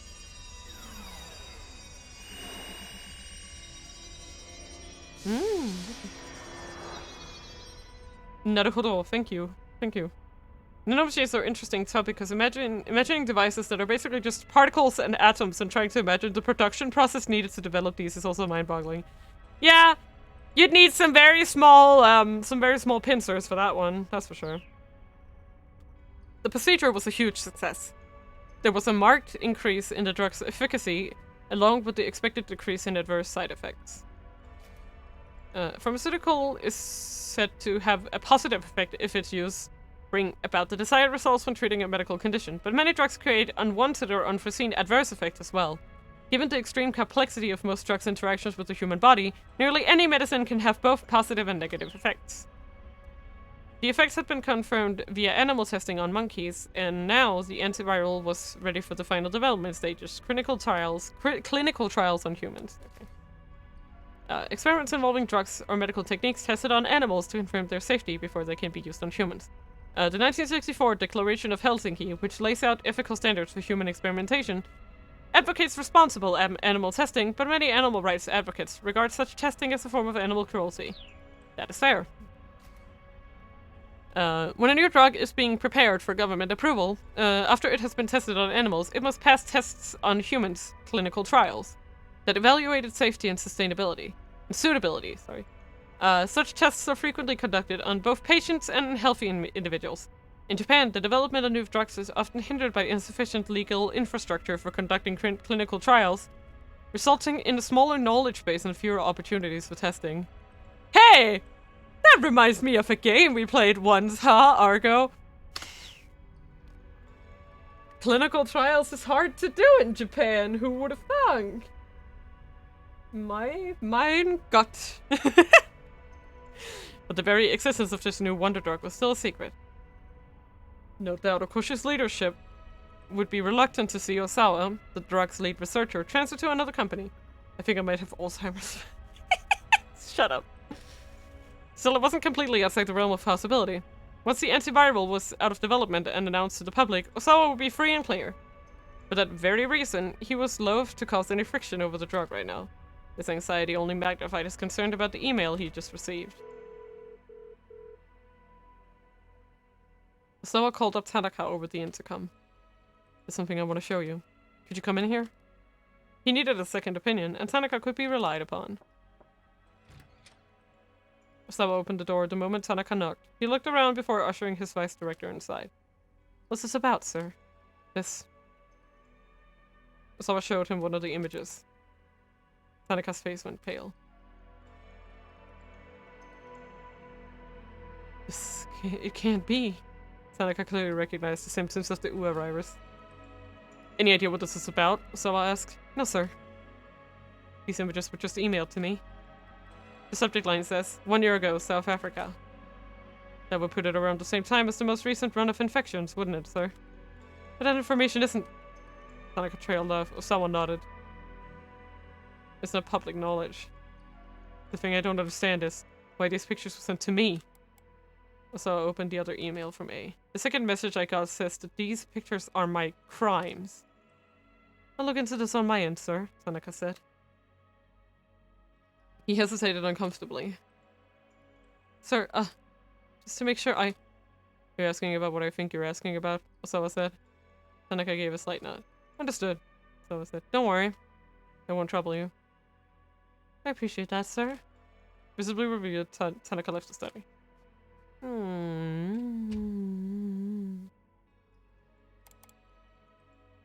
Osawa brought up a folder marked UA_virus on his screen. Within the folder were enlarged image of the virus itself. He double-clicked one of the images. It blew up on the monitor to reveal the pathogen in intricate detail. A specimen of the Ua virus was approximately 100 nanometers in diameter. Okay. 10,000 of them in line would take up barely a millimeter. I wonder if the virus is named after the sound you say after it starts to show symptoms. No, it already said it's named after the word flower, a word that means flower in Swahili. We already know this, Argo, damn it. But a single tiny virion, upon entering the human body, could become 2,000 in an hour. The speed of multiplication was nothing short of astonishing. Even the Ebola virus had a typical incubation period of 7 days or so before the infectees developed symptoms. For influenza, it was 1 or 2. That's a PR explanation. Argo, please. But the onset of the Ua virus happened in a mere 12 hours.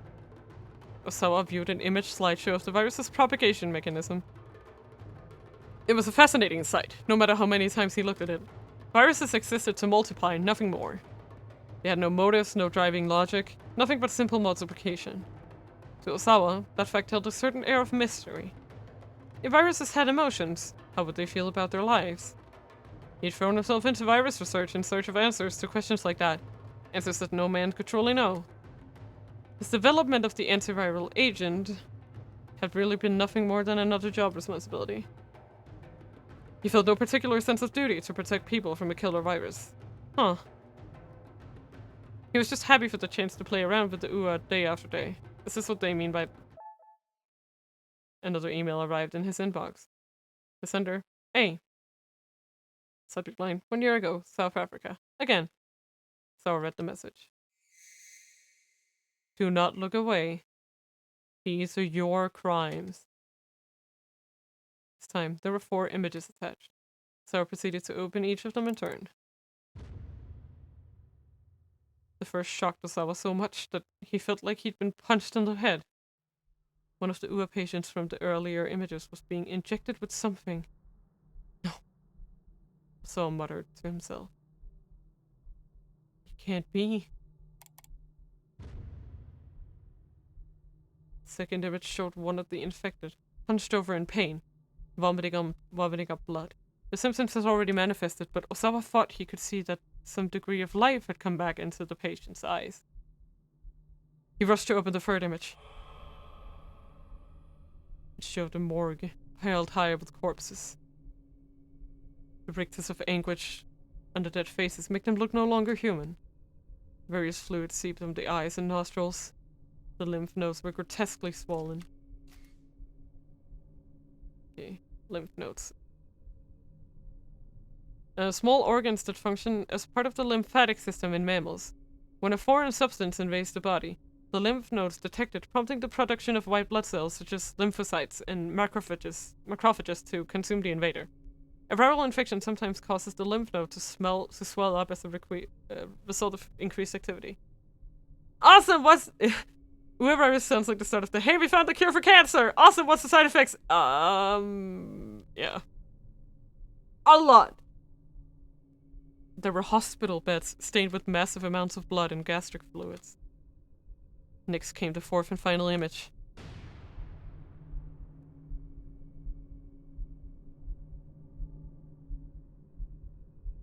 More corpses. They had badges affixed to their chests with various labels. 6 hours passed, 12 hours passed, and 18 hours passed. It looked as if someone had been attempting to live trials with the antiviral agent. Wait!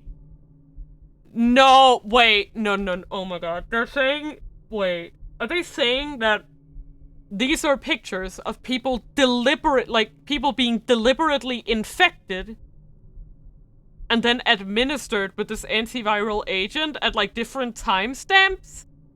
And of course, some of them died. That's horrifying. Osawa didn't consider the antiviral agent ready for release, but that was because his team hadn't conducted clinical trials on humans yet. And there was a good reason why such trials hadn't been conducted. It's dangerous! There was no way to test the efficacy of the drug without an infected patient. To run a proper clinical test, someone would first need to be infected with the Ua virus, which is extremely... Yeah. No matter how effective animal testing had been, if the drug proved ineffective on humans, that person would have a guaranteed death sentence. It was unthinkable to run trials that involved such a deadly risk. And yet, as he looked over the images again and again, Osawa became certain. Without his knowledge, someone, presumably someone from Okoshi Pharmaceutical, had conducted human testing with the antiviral agent. The time markers on the corpses in the fourth image were surely there to mark time elapsed since the onset of symptoms. A thorough trial would test the drug's effectiveness in those timeframes. Osawa slammed his fist on the desk, enraged. Yeah. You can find desperate people who will still do it, but it's highly immoral. Again, this is a similar plot point to, you know what. That's horrible. This is nothing short of vile human experimentation, the guise of clinical testing. And they're sending this to Osawa because they think he was involved, but he wasn't. Yeah, it's totally Stardew Valley. The epitome of medical horror. The people responsible could not be allowed to get away with this. There was only one person Osawa could trust to keep this under wraps. His boss, Makino. No, you don't want to go. No, you do. No. He reached for his phone to call Makino. No, but he stopped short as soon as he picked up the receiver. He knew he was in no state of mind to have a calm, recent conversation right now. Wait, is this why his daughters are in trouble? Turning to the CD player, he put on Ayakamiki's latest album. I wonder. Leaning back in his chair, he surrendered himself to her soothing tones. Bit by bit, he could feel himself returning to a calmer, emotional stage. There had been a time when Osawa hadn't listened to music at all. In fact, he'd had no interest in the arts in general, music, painting, cinema. It was only due to a simple coincidence that he had found Ayakamiki. His daughter had asked for a CD as a birthday present, so he swung by the store to pick one up. Since Kamiki's new album had just come out, there was a display for it in the front of the shop. Something about the bright, colorful album packaging had drawn him in. After a time, Osawa could feel himself growing calmer. He took a nice deep breath. I'm not gonna do it! No! I'm not gonna call him. I do not trust him. I do not trust him, whatsoever. First, he took a nice deep breath. Then he closed his eyes and tried to banish his nerves completely. Inclining his head toward the music, he could feel the melody pervade his body. He could scarcely believe there had been a time when he hadn't cared about music. Surely something that has such a strong effect on the body and mind alike also conveyed a deeper meaning. He gets it! Also, that song is ingrained in my brain. Also, yes, it's a real song. Yeah, I know who Aya Kamiki is! Don't look at me like that, Argo, please. I know that Aya Kamiki is a real person. Come on! So I let the positive energy flow through him buoying his spirits. At last, when his mood had sufficiently calmed under the music influence, so I reached for the handset. Come on, I'm not that basic to assume you know everything. Ah! The study door opened and a stolid-faced man appeared in the hall. Yes! This is one of the kidnappers, isn't it? Thank you, Argo. But yeah, I know who Ayakabiki is. Also, she was in the intro. She was literally in the intro. She was credited in the intro. I feel like I've seen this guy before. Who is this guy? Wait, is he one of the undercover detectives?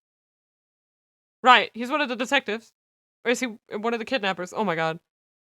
I saw him in some ensemble shot. Was he the guy eating a banana? Mina seeing anyone. This is the kidnapper. No. No. He's not new. I'm telling you, I've seen this guy before. I recognize his, like, very squarey face. The study door opened and a stolid-faced man appeared in the doorway. I beg your pardon, Mr. Osawa. Would you mind coming to the living room for a moment? Oh, he's at home. Okay. Okay, so he's one of the...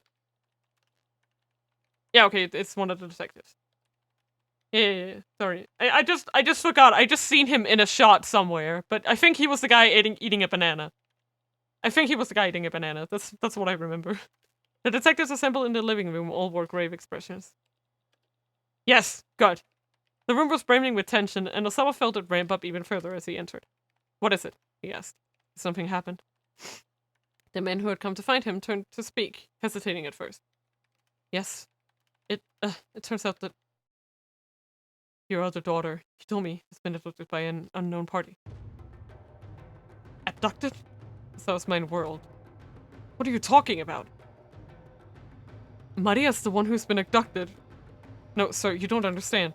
I'm saying that Hitomi has also been abducted in addition to Maria. Don't be ridiculous. The night before, his daughter Maria gets kidnapped, and this morning his other daughter, Hitomi, gets carried off when she goes to deliver the ransom. He'd never heard of anything more outrageous in his life. The reason I call him Banana Name is because I never remember. Yeah, it's fine.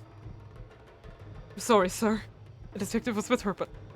The police went on to explain that Hitomi had somehow managed to end up all by herself, and while she was alone, several individuals had forced her into a car and driven off. Osawa could barely comprehend what they were saying. His mind was in a fog. The detective's words seemed to grow quieter and quieter. Osawa strained from his body. His ability to process external stimuli began to drift far, far away. So possible. It can't be. Could no one keep them safe? Not me. Not anyone. My girls, they told me, Maria, it's not true. This is all just a bad dream. Some kind of sick joke. It's not true. It's not just a bad dream. It's a lie. It's a twisted joke. Someone made this all up. Stop it. Stop saying this. I don't want to hear it. Tell me it's all a lie. Tell me it isn't true. Tell me now, please. Tell me this is a nightmare. Tell me, please. Slowly, the ceiling began to spin. Then Osawa's vision went awash with white. The worst case scenario. Yeah. Okay, what does it say? Achie, you piece of shit! I'm kidding. Osawa had a complete mental breakdown when he learned that not just one, but both of his daughters were kidnapped. But surely there has to be someone who can keep Hitomi safe. She's been on the run with Achi, but just what are they up to? Ikichi changing her fate, and her father's, lies with Achi's decision at 11:05. He broke in a loo. Okay, that was... Tama! Yeah,